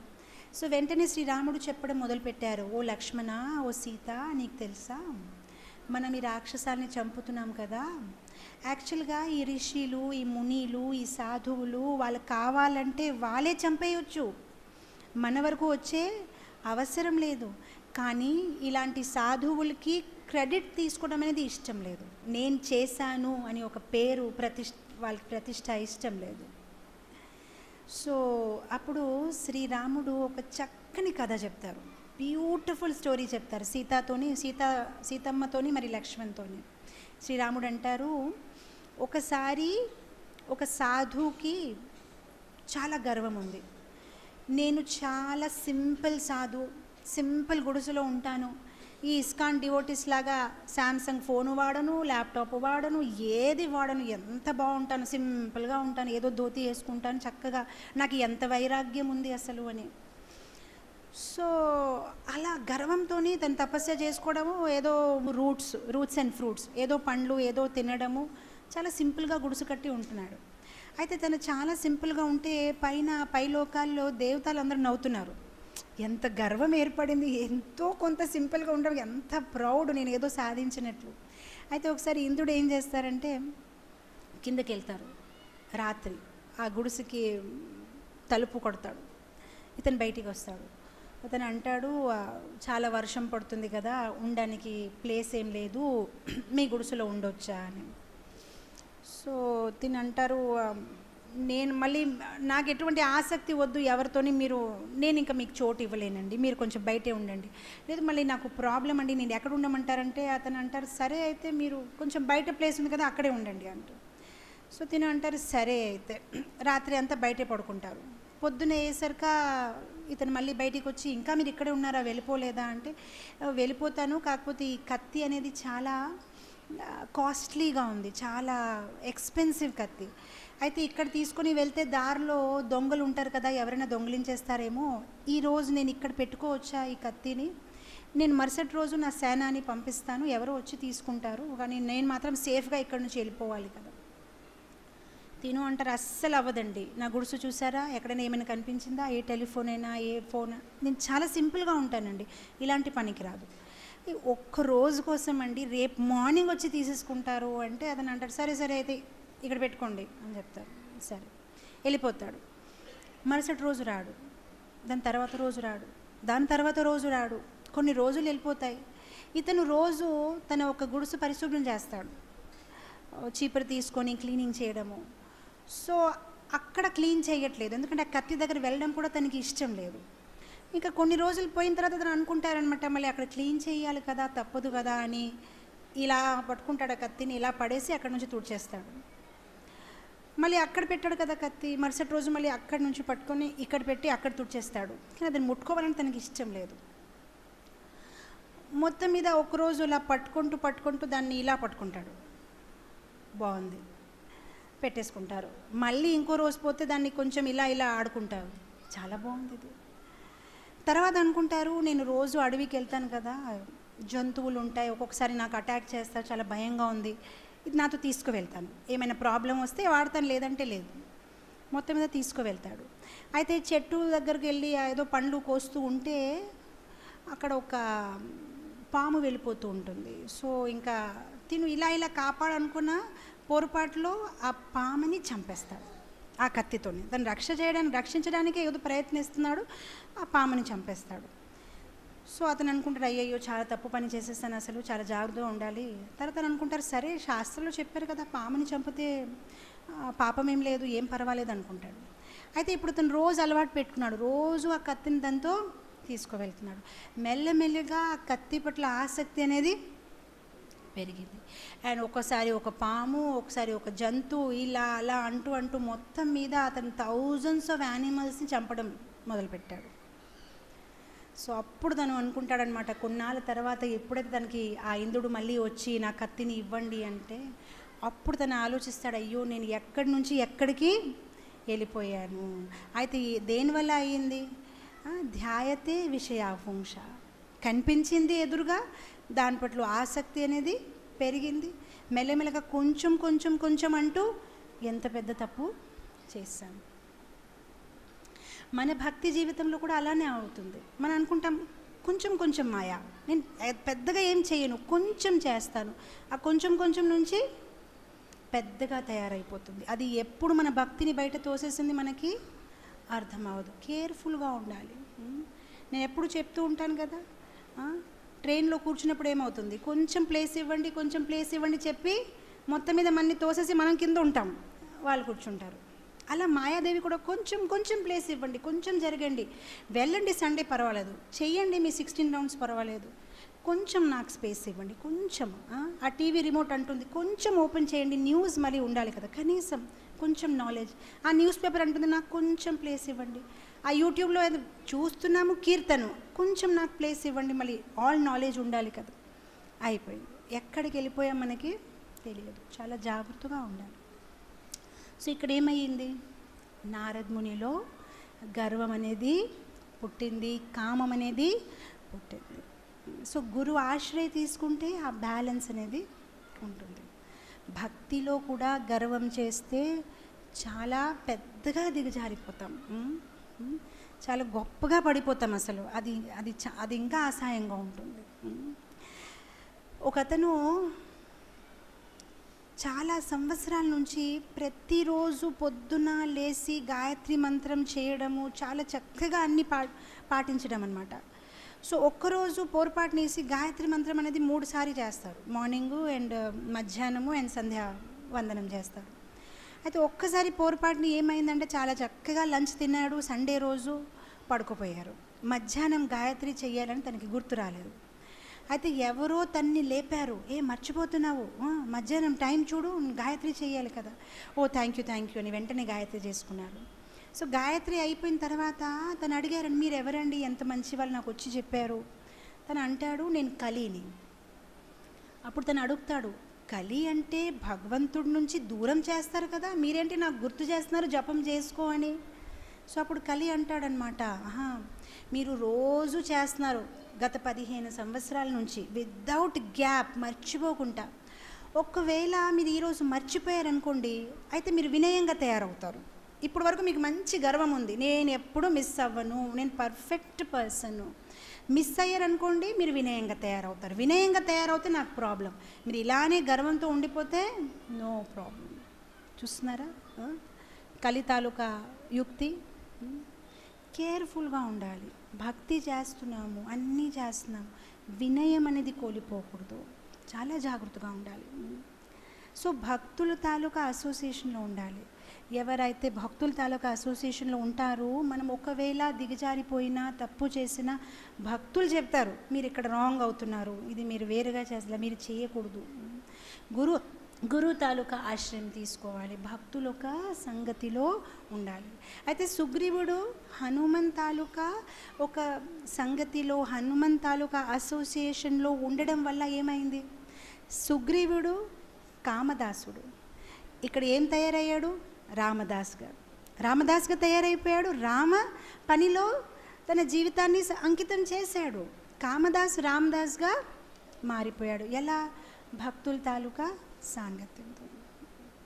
సో సుగ్రీవుల్లో ఎన్ని లోపాలు ఉన్నాయి కూడా భగవంతుడు సుగ్రీవుని స్వీకరించారు. సో మొత్తం మీద హనుమాన్ చక్కగా ఒక బ్రాహ్మణ్ రూపం వేసి అక్కడికి వెళ్ళి అడుగుతారనమాట శ్రీరాముతోని, లక్ష్మణ్తోని, మీరెవరు, ఎక్కడి నుంచి వచ్చారు. సో అప్పుడు శ్రీరాముడు చాలా చక్కగా, మన తులసీదాస్ తాలూకా రామచరిత్ర మానస్ ఒక చోపాయిలు వింటే ఎంత మధురంగా ఉంటాయి. అసలు అది మీకు వినిపిస్తామంటే మీ అందరికీ హిందీ అర్థం అవ్వదు, ఎంత మధురంగా, ఆ వర్డ్స్ కూడా ఎంత బ్యూటిఫుల్గా ఉన్నాయి. సో అక్కడ అంటారనమాట, నేను ఇక్ష్వాకు వంశంలో ఉన్న దశరథ మహారాజ్ తాలూకా పుత్రుడు రాముడు, తను నా సోదరుడు లక్ష్మణుడు అనమాట. సో ఎప్పుడైతే హనుమాన్ ఆ పేర్లు వింటాడో తను చాలా ఆనందమైపోతాడు, ఓహో నా స్వామియే వచ్చారని. అప్పుడు లక్ష్మణ్ హనుమాన్తో అడుగుతారు, అయితే మీ పరిచయం ఇవ్వండి, మీరెవరు అని. అప్పుడు హనుమాన్ అంటారు, నేను వాయు తాలూకా పుత్రుడు, నా పేరు హనుమాను, నాకు సుగ్రీవు పంపించారు, మొత్తం అంత కథ చెప్తారు.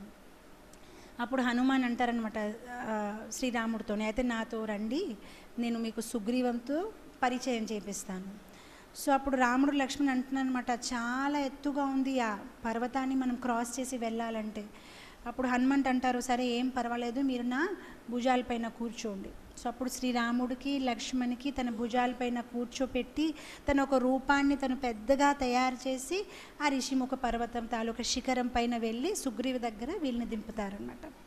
సో మొత్తం మీద శ్రీరాముడు మరియు లక్ష్మణ్ సుగ్రీవ్తో మాట్లాడతారు. శ్రీరాముడికి ఒక ఆసనం ఇస్తారు కూర్చోమని, అండ్ మొత్తం కథని మొదలు పెడతారు. సో అప్పుడు సుగ్రీవ్ శ్రీరామ్తో అంటారనమాట, ఎలా నేను మరియు వాలి మేమిద్దరు అన్నతమ్ముడులు, కానీ మొత్తం మీద మా ఇద్దరి మధ్య ఒక మిస్అండర్స్టాండింగ్ ఏర్పాడయింది. సో ఈ మొత్తం కథని చెప్తారు. ఎలా ఒకరోజు ఆ మాయావి అనే ఒక రాక్షసుడు, ఎవరైతే మాయాదానవ్ తాలూకా పుత్రుడు, తను వచ్చి సవాల్ చేస్తాడనమాట వాలితోని, నువ్వు రా నాతో పోట్లాడు అంటాడనమాట. సో వాలి అండ్ సుగ్రీవ్ వీళ్ళిద్దరూ వస్తారు. ఇద్దరు వచ్చి దీంతో ఫైటింగ్ చేయడం మొదలు పెడతారు. అయితే వాలీలో చాలా శక్తి ఉందన్నమాట. సో ఇతను భయపడిపోయి ఈ మాయావి మాత్రం పారిపోవడం మొదలు పెడతారు. సో పారిపోయినా కూడా ఈ వాలి మరియు సుగ్రీవ్ తన్ని వదలరు, తన వెనుక పరిగెత్తుతారు. మొత్తం మీద ఈ మాయావి ఒక గుఫా లోపలికి వెళ్ళిపోతాడు. సో బాలి కూడా ఆ గుఫా లోపలికి వెళ్ళిపోతాడు. సో సుగ్రీవ్ ఎప్పుడైతే ఆ గుఫా లోపలికి వెళ్దాం అనుకుంటే బాలి అంటారు, లేదు లేదు నువ్వు బయటే ఉండు, నేను ఒక్కడే సరిపోతాను, ఎప్పుడైతే నేను మాయావిని చంపేసి వచ్చేస్తాను మనం కలిసి వెళ్దాం, నువ్వు నా కోసం ఇక్కడే వేచి ఉండు, నేను ఇప్పుడే వచ్చేస్తాను. అయితే చక్కగా సుగ్రీవ్ అక్కడ గుఫా ముందుగా నిలబడి ఉన్నాడు. లోపలికి బాలి అండ్ మాయావి యుద్ధం జరుగుతుంది. తనకేదో సప్పుడు శబ్దం వినబడుతుంది. అయితే 1 సంవత్సరం అంతా పోతుంది కానీ బాలి మాత్రం బయటికి రావట్లేదు. కానీ సుగ్రీవుడు చూడండి ఎంత మంచిగా సంవత్సరం పాటు చాలా శాంతిగా అక్కడే నిలబడుతూ ఉంటారనమాట. వస్తాడు మొత్తం మీద రావట్లేదు. మొత్తం మీద ఒకేసారి ఒక పెద్ద శబ్దం వినబడుతుంది. అండ్ శబ్దం వినబడుతుంది, మళ్ళీ తర్వాత రక్తం తాలూకా ధార ఇలా కారుతూ బయటికి వచ్చేస్తుంది. సో మొత్తం మీద ఎలా అయితే ఆ మరీచి చనిపోయినప్పుడు ఒక శబ్దం చేస్తాడు, ఓ లక్ష్మణ, ఓ సీత అండి, అలా ఈ మాయావి కూడా ఓ సుగ్రీవా అని ఏదో చెప్పడం అన్నమాట. సో ఇప్పుడు సుగ్రీవ్ అనుకుంటారు అయితే ఈ మాయావి వాలిని చంపేసి ఉంటాడేమో. సో తను వెంటనే ఏం చేస్తాడు, ఒక పెద్ద బండరాయి తీసుకొని ఆ గుఫాకి మూసేస్తాడనమాట. అండ్ మూసేసి తను పరిగెత్తి కిష్కింద వెళ్ళిపోతాడు.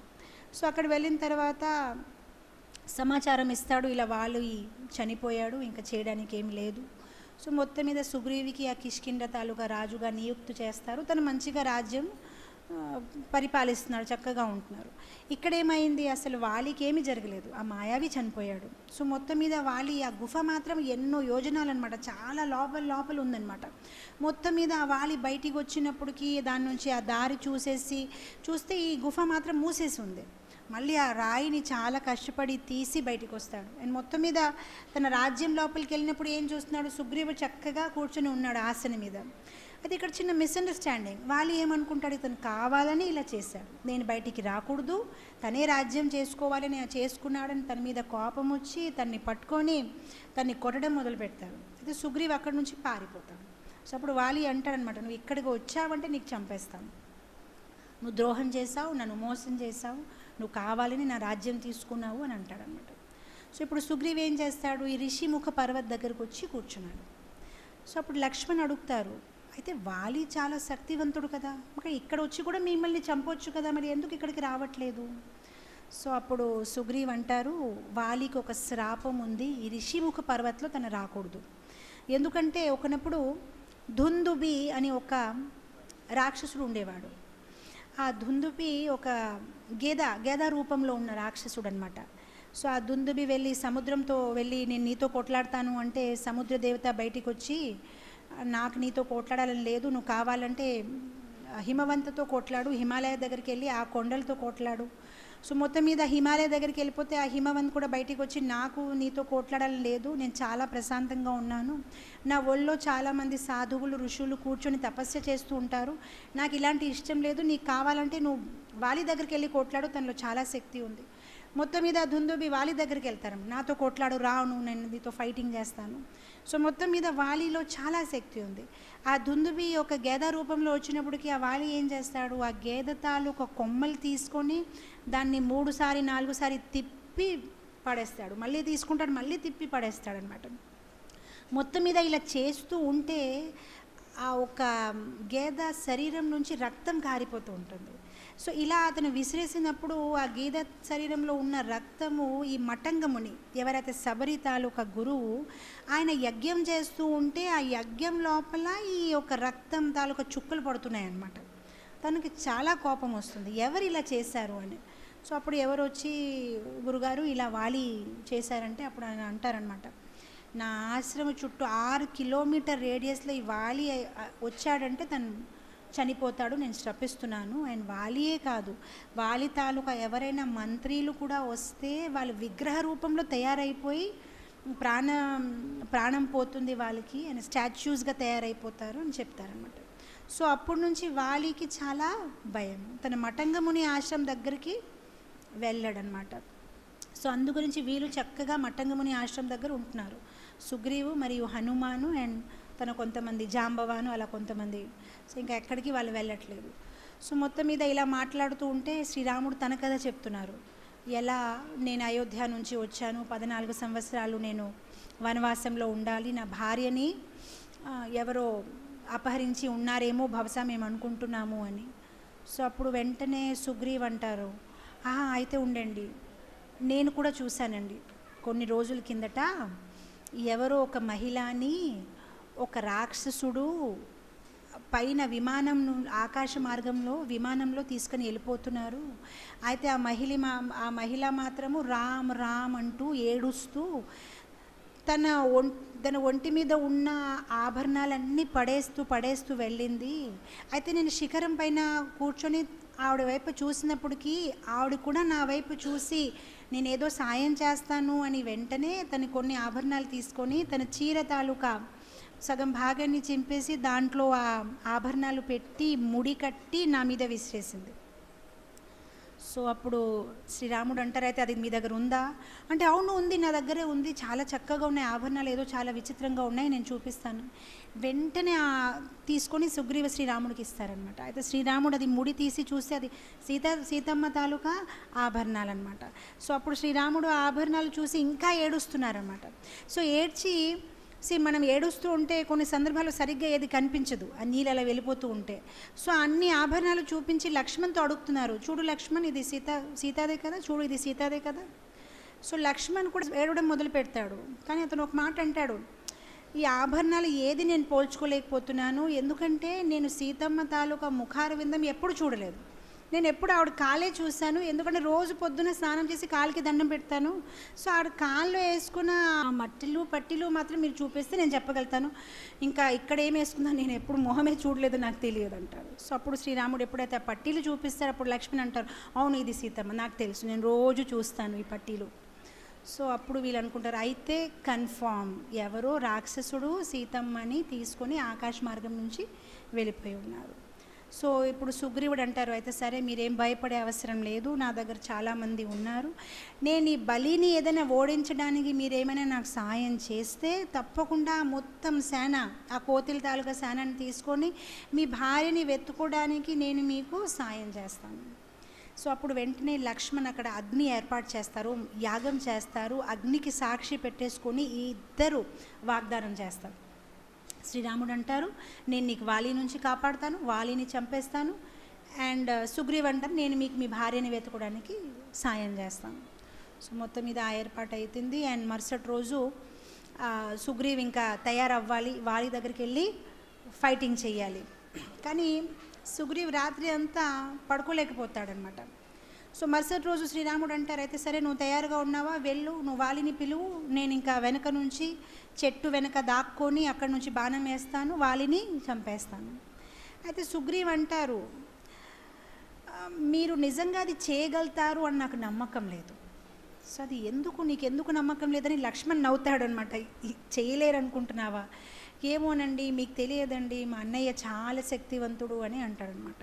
సో అప్పుడు అతను అంటాడనమాట, మీకు తెలుసా ఈ దుందుబి అని రాక్షసుడిని తను చంపినప్పుడు తను ఎంత పెద్దగా విశాలంగా ఉన్నా కూడా మా అన్నయ్య ఊరికే కొమ్మతో పట్టుకొని దాన్ని విసిరేశారు అని. సో అయితే ఇప్పుడు కూడా ఆ రాక్షసు తాలూకా అస్థి పంజరం ఉంది, ఎవరు దాన్ని మూవ్ చేయలేకపోతున్నారు, ఎంతోమంది ఏనుగుల్ని తెచ్చినా కూడా అది కదలలేకపోతున్నారు.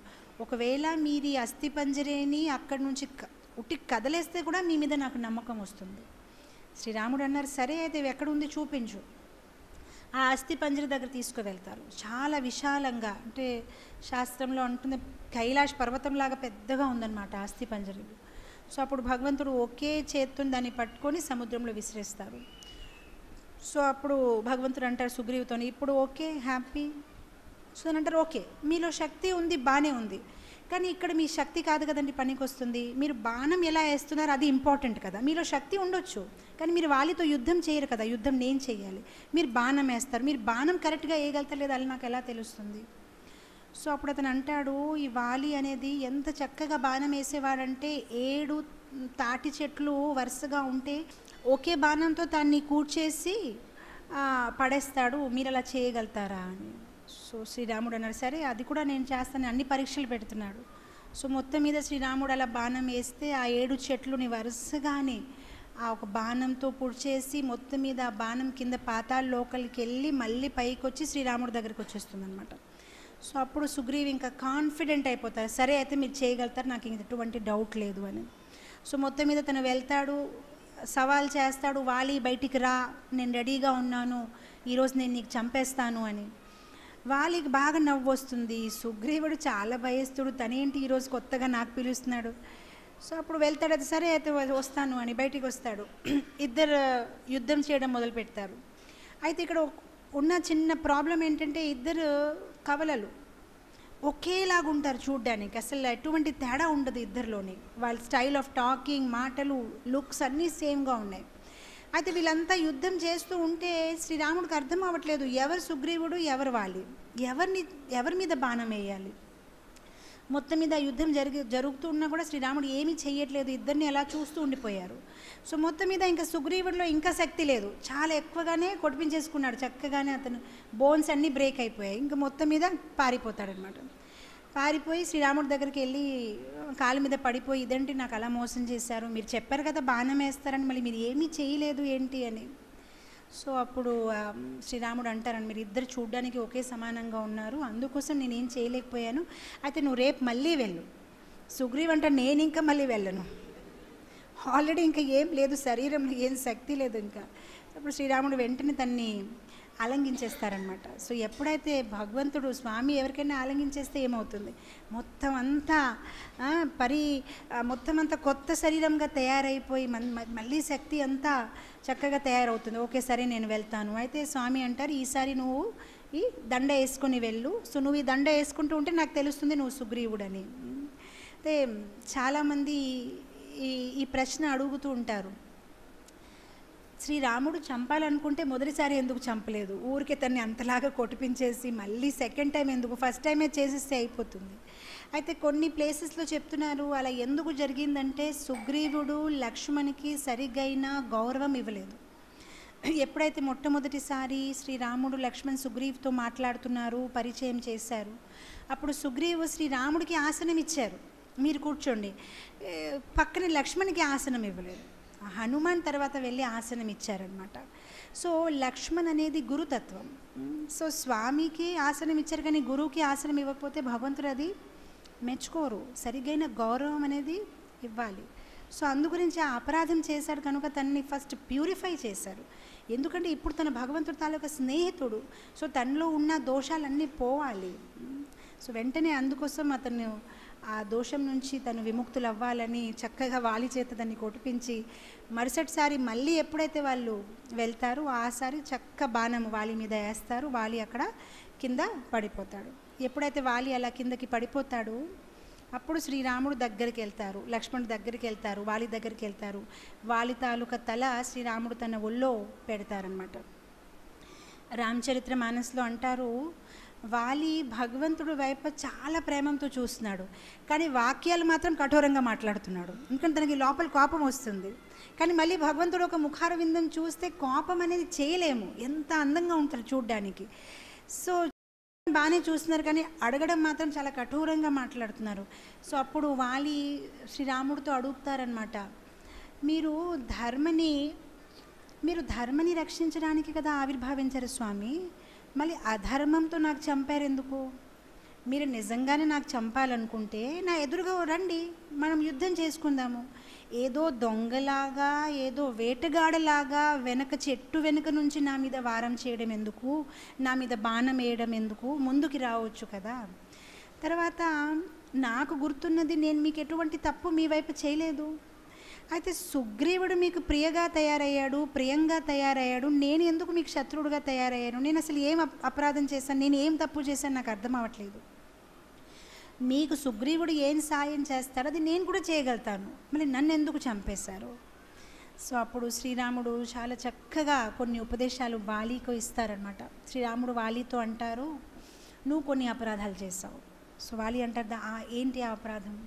సో శ్రీరాముడు అంటారు, ఎప్పుడైతే నువ్వు కిష్కింద తాలూకా రాజ్యంని తీసుకున్నావు, సుగ్రీవుడిని బహిష్కరించావు, సుగ్రీవ్ తాలూకా భార్యని నువ్వు నీ భార్యగా స్వీకరించావు, చాలా తప్పు చేసావు. ఎందుకంటే తమ్ముడు తాలూకా భార్య అంటే కూతురులు అనమాట, లైక్ ఎ డాటర్. సో నువ్వు అలాంటి భావం రావడం, నువ్వు చాలా తప్పు చేసావు, అలాంటి వాళ్ళకి చంపడంలో ఎటువంటి తప్పు లేదు అని శాస్త్రం చెప్తుంది. సో నీకు చంపేస్తే నాకు ఎటువంటి పాపం అనేది ఉండదు. శాస్త్రంలో అంటారు, ఎవరిదైనా ఇంటి కాల్చేశారు, లేదంటే దొంగతనం చేశారు, లేదంటే ఎవరో భార్యని అపహరించారు, అలాంటి వాళ్ళని టోటల్ 6 అగ్రెసర్స్ గురించి చెప్తారు, 6 అగ్రెసర్స్, అలాంటి వాళ్ళని చంపితే ఎటువంటి పాపం లేదు అని అంటారనమాట. అండ్ తర్వాత శ్రీరాముడు అంటారు, నువ్వు ఒక కోతిని, నేను ఒక క్షత్రియుడిని. క్షత్రియుడికి ఆ హక్కు ఉంది, తను వేటాడడానికి వెళ్ళినప్పుడు జంతువుల్ని చంపుతారు, అండ్ జంతువుల్ని చంపినప్పుడు అలానే చంపుతారు, వెనక నుంచి, చెట్టు వెనక నుంచి. సో దానిలో ఎటువంటి అపరాధం లేదు. సో మొత్తం మీద అలా వాలికి చెప్తూ ఉంటే, నువ్వు ఇలా తప్పు చేసావు, అసలు సుగ్రీవుడికి నువ్వు ఒక అవకాశం ఇవ్వాలి, తనకి అడగాలి, ఎందుకు తన్ని వెంటనే నువ్వు బహిష్కరించేసావు. సో అప్పుడు ఈ వాలి మొత్తం అంతా మాట విన్నప్పటికీ వాలి అంటాడనమాట, చాలా తప్పు జరిగింది, నన్ను క్షమించండి. సుగ్రీవుతో కూడా అంటారు, నాకు క్షమించు, నేను చాలా తప్పు చేశాను. సో అప్పుడు శ్రీరాముడు వెంటనే అంటారు, నువ్వు నీ తప్పుని ఒప్పుకున్నావు కదా, అయితే ఇప్పుడు నేను నీకు మళ్ళీ ప్రాణం ఇస్తాను. సో అప్పుడు వాలి అంటారు, నాకొద్దు, ఇంకా మరి నాకు ప్రాణం వద్దు, ఇలాంటి మరణము చాలా సౌభాగ్యం ఉన్న వాళ్ళకే కలుగుతుంది, మీ చేత చంపబడాను, అండ్ మీ ఎదురుగానే నేను ప్రాణాన్ని త్యాగం చేస్తున్నాను, అలాంటి అవకాశం ఎవరికి దొరుకుతుంది. అసలు ప్రతి ఒక్క భక్తుడు తన జీవితంలో ఒకటి కోరుకుంటాడు, అంతకాలే ప్రయాణ సమయే భగవంతుడు ఒక ముఖారవింద నా ఎదురుగా ఉండాలి, భగవంతుడు ఒక వేణు వాయిస్తూ ఉంటే అది నాకు వినబడాలి, కంఠం నుంచి భగవంతుడి తాలూకా నామం తీసుకోగలాలి, నాలుక మీద తులసి ఉండాలి, నాలుక మీద భగవంతుడి తాలూకా నామం ఉండాలి, భక్తులు ఒక అసోసియేషన్లోని హరినామ వింటూ స్వామిని తలుచుకుంటూ నా దేహాన్ని నేను త్యాగం చేయాలని ప్రతి భక్తుడు కోరుకుంటారు. భక్తులు అనేది ఆర్ట్ ఆఫ్ లివింగ్ అయినా ఆర్ట్ ఆఫ్ డైయింగ్కి ఎక్కువ ఇంపార్టెన్స్ ఇస్తారు. ఎలా సుమరణం అవ్వాలి, ఎలా మరణ సమయే భగవంతుడిని తలుచుకోవాలి, అప్పుడే పరిపూర్ణంగా ఆ ఒక మరణం తర్వాత ఏమవుతుంది, మనకి కనీసం భక్తులు ఒక కుటుంబంలో అయినా జన్మం వస్తుంది, లేదంటే వైకుంఠంకి, లేదంటే గోలోక వృందావనికి తిరిగి వెళ్ళే అవకాశం అనేది వస్తుంది. సో అప్పుడు బాలి వెంటనే అంటాడనమాట, ఇంత చక్కని మరణం వచ్చినప్పుడు నాకు ఇంకెందుకు ప్రాణం, నాకు అవసరం లేదు, కాకపోతే మీరు నా పుత్రుడు అంగదిని సరిగ్గా చూసుకోండి, తనకి మంచి మార్గంలో మీరు తీసుకువెళ్ళాలి అని చెప్తారనమాట. సో మొత్తం మీద అక్కడ బాలి తాలూకా అంత్యక్రియకర్మాలన్నీ చేసేసుకొని సుగ్రీవుడికి రాజుగా నియుక్తిస్తారనమాట. సో భగవంతుడు ఎలాగో వాగ్దానం ఇచ్చి ఉన్నారు, ఆయన ఏ నగరాల్లో ఏ పట్టణాల్లో లోపలికి వెళ్ళరు, ఆయన అడవిలో ఉంటారు కనుక లక్ష్మణ్కి పంపిస్తారు. సో లక్ష్మణ్ అక్కడికి వెళ్ళి ఆ సుగ్రీవ తాలూకా రాజ్యాభిషేకము చేస్తారనమాట. సో మొత్తం మీద సుగ్రీవ తాలూకా రాజ్యాభిషేకం అయిపోతుంది, లక్ష్మణ్ తిరిగి వచ్చేస్తాడు. అప్పుడు సుగ్రీవ శ్రీరాముడితో సమయం అడుగుతాడు. తను అంటాడు, ఇప్పుడు చతుర్మాసం 4 నెలలు చాలా వర్షము, క్లైమేట్ అంతా బాగుండదు, ఈ వానరాల్ని ఎక్కడ పంపించాలి, ఏం చెయ్యాలి, కనుక మీరు కొన్ని రోజులు ఆగితే నేను తర్వాత నా సేనలందరికీ ఏర్పాటు చేసి సీతామాతని వెతుకోవడానికి, పరిశోధించడానికి ఒక పెద్ద టీంని తయారు చేస్తాను. సో మొత్తం మీద అలా 4 నెలలు పాస్ అయిపోతూ ఉంటాయి. ఇక్కడ సీతమ్మ అశోక వాటికలో చెట్టు కింద కూర్చొని ఉన్నారు, ఏడుస్తూ ఉన్నారు. ఎందుకంటే ఆ చుట్టుపక్కల ఉన్న రాక్షసులందరూ కూడా రకరకంగా సీతమ్మకి భయపెడుతున్నారు. వాల్మీకి రామాయణంలో పేర్లు ఇచ్చారు, ఎవరెవరు, దుర్ముఖి, ఏకజట, అలా రకరకాల రాక్షసులు ఉన్నారు. వాళ్ళు ఎల్లప్పుడూ సీతమ్మతో అంటూ ఉంటున్నారు, రావణాసుడు ఏం చెప్తున్నారు నువ్వు ఒప్పుకో, లేదంటే నిన్ను కట్ చేసేసి మేము తినేస్తాము. మళ్ళీ ఏకజత అంటుందన్నమాట, నీ శరీరం చాలా సుకోమలంగా ఉంది కనుక నీ చేతులు అయితే నేనే తింటాను. మళ్ళీ ఇంకొక రాక్షసి వచ్చి లేదు ఇది నేను తింటాను, ఈ భాగం నేను తింటాను. సో ఇప్పుడు సీతమ్మ తాలూకా ఏజ్ కూడా చాలా తక్కువ అనమాట. సో ఆవిడకి అర్థం అవ్వట్లేదు అందరు అలా చెప్తూ ఉంటే. సో వీళ్ళు కావాలని అలా లాగడము, నేను తింటాను, నేను ఇచ్చేస్తాను, నేను ఈ భాగాన్ని తింటాను అని. సో ఇలా వీళ్ళందరూ చేస్తూ ఉంటే త్రిజత అని ఒక రాక్షసి ఉండేది. ఆవిడ మంచి స్వభావం కలిగిన ఆవిడ. సో వెంటనే ఆవిడ వెళ్ళి సీతమ్మకి, ఎందుకు మీరు అందరు ఇబ్బంది పెడుతున్నారు, ఇక్కడ నుంచి వెళ్ళిపోండి అని. సో సీతామాత అప్పుడు అంటారనమాట, అసలు నేను ఒక్క నిమిషం కూడా బ్రతుకోవాలని అనుకుంటలేదు, నేను ఇప్పుడైనా దేహాన్ని త్యాగం చేసుకోవచ్చు, చాలా సరళంగా ఉంది, నా కోసం అది పెద్ద ఇది లేదు. కానీ ఒకవేళ రాముడు నన్ను వెతుక్కుంటూ వచ్చి నేను లేను అని అనుకుంటే తను బాధపడతారు కదా, అందు గురించి నేను ఎలాగో బ్రతికి ఉండాలి అని నేను అంతా కష్టపడుతున్నాను. సో అలా సీతమ్మ అశోక వాటికలో ఏడుస్తూ శ్రీరాము కోసం ఎదురు చూస్తూ ఉంటారు. అండ్ ఇక్కడ ఈ 4 నెలలు పాస్ అయిపోతూ ఉంటాయి. అయితే ఇక్కడ సుగ్రీవుడు ఏం చేస్తున్నాడంటే, మెల్లమెల్లగా ఈ సమయం పాస్ అవుతూ ఉంటే తను మర్చిపోతాడు, తను శ్రీరాముడికి ఏం వాగ్దానం చేశాడు తను మర్చిపోతాడు.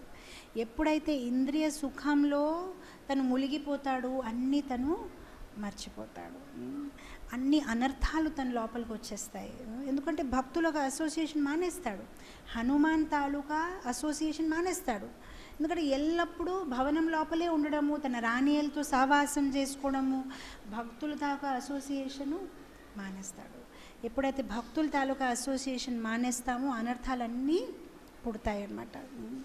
మన భక్తి జీవితంలో కూడా ఒకవేళ మనము చెక్ చేయాలనుకుంటే, నేను భక్తి చేస్తున్నాను కానీ ఇటు నాలో అనర్థాలు పోతున్నాయా లేదా అంటే, భక్తి రసామృత సింధులో చాలా చక్కగా అనర్థాల గురించి చెప్పారు. ఎలాంటి అనర్థాలు మనలో ఉంటే మనం ఎక్కడైనా తప్పు చేస్తున్నాం భక్తిలో మనకి తెలుస్తుంది.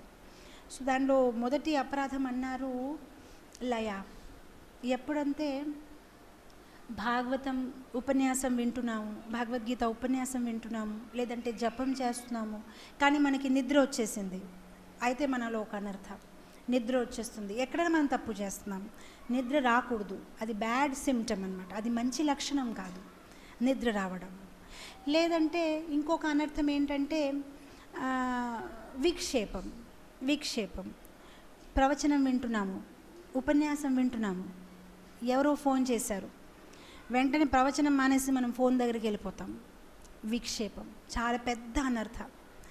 ఎవరైతే భక్తిలో మంచిగా వెళ్ళిపోతున్నారో అసలు మొట్టమొదటి ప్రసంగం మొదలైన ముందు ఫస్ట్ ఫోనే మానేస్తారు, ఫోన్ స్విచ్ ఆఫ్ అయినా చేసేస్తారు, లేదని ఇంట్లో పెట్టేసి వచ్చేస్తారు.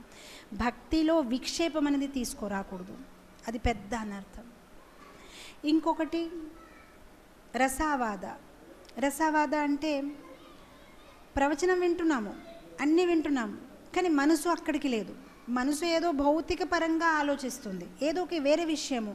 ఇంకా ఇప్పుడు ఇంటికి వెళ్ళిపోతే ఏం చేయాలి, అది చార్జ్ చేశానో లేదో, రేపు ఇలా వెళ్ళాలి. Physically present, mentally absent. ఇంకొక అనర్థ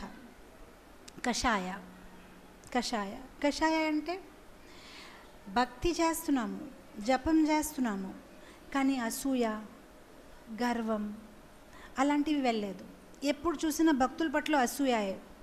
ఈ భక్తులు ఏంటి, తనకి చాలా గొప్పగా అనుకుంటున్నాడు, ఏంటి తను అసలు ఎవరు, అతనెవరు, ఇతను ఎలా అని ఎప్పుడు దోషాలు చూడడము, అసూయ, కషాయ. అలానే ఇంకొకటి ఉంది అనుప్రాప్తపతి. అది కూడా ఎలా అంటే, ఎప్పుడైతే మనకి ఎవరైనా ఇన్వైట్ చేశారు, రండి ఈరోజు ప్రసంగం ఉంది రండి వస్తారా, లేదంటే భజన ప్రోగ్రాం ఉంది వస్తారా, మనకి మనసులో వెంటనే వెళ్ళాలని అనిపించట్లేదు, వినాలని అనిపించట్లేదు, చెయ్యాలని అనిపించట్లేదు. అయితే ఎక్కడ ప్రాబ్లం ఉంది, భక్తిలో ఎక్కడ ప్రాబ్లం ఉంది, ఎక్కడ ఏదైనా తప్పు చేస్తున్నారు, ఎక్కడ ఏదైనా అపరాధం చేస్తున్నారు, ఏదోటి చేస్తున్నారు. అందు గురించి ఇలాంటి లక్షణాలు మనలో కనిపిస్తున్నాయి. మనకి ఇలాంటి లక్షణాలు కనిపిస్తే మనం ఒక్కొక్కసారి అనుకుంటాం, లేదు నా అసోసియేషన్ బాగాలేదేమో. లేదు, మీరు ఎక్కడైనా తప్పు చేస్తున్నారు, మీరు ఎక్కడైనా తప్పు చేసిన ఫలితగా మీకు ఇలాంటి లక్షణాలు మీలో పుట్టుతున్నాయి.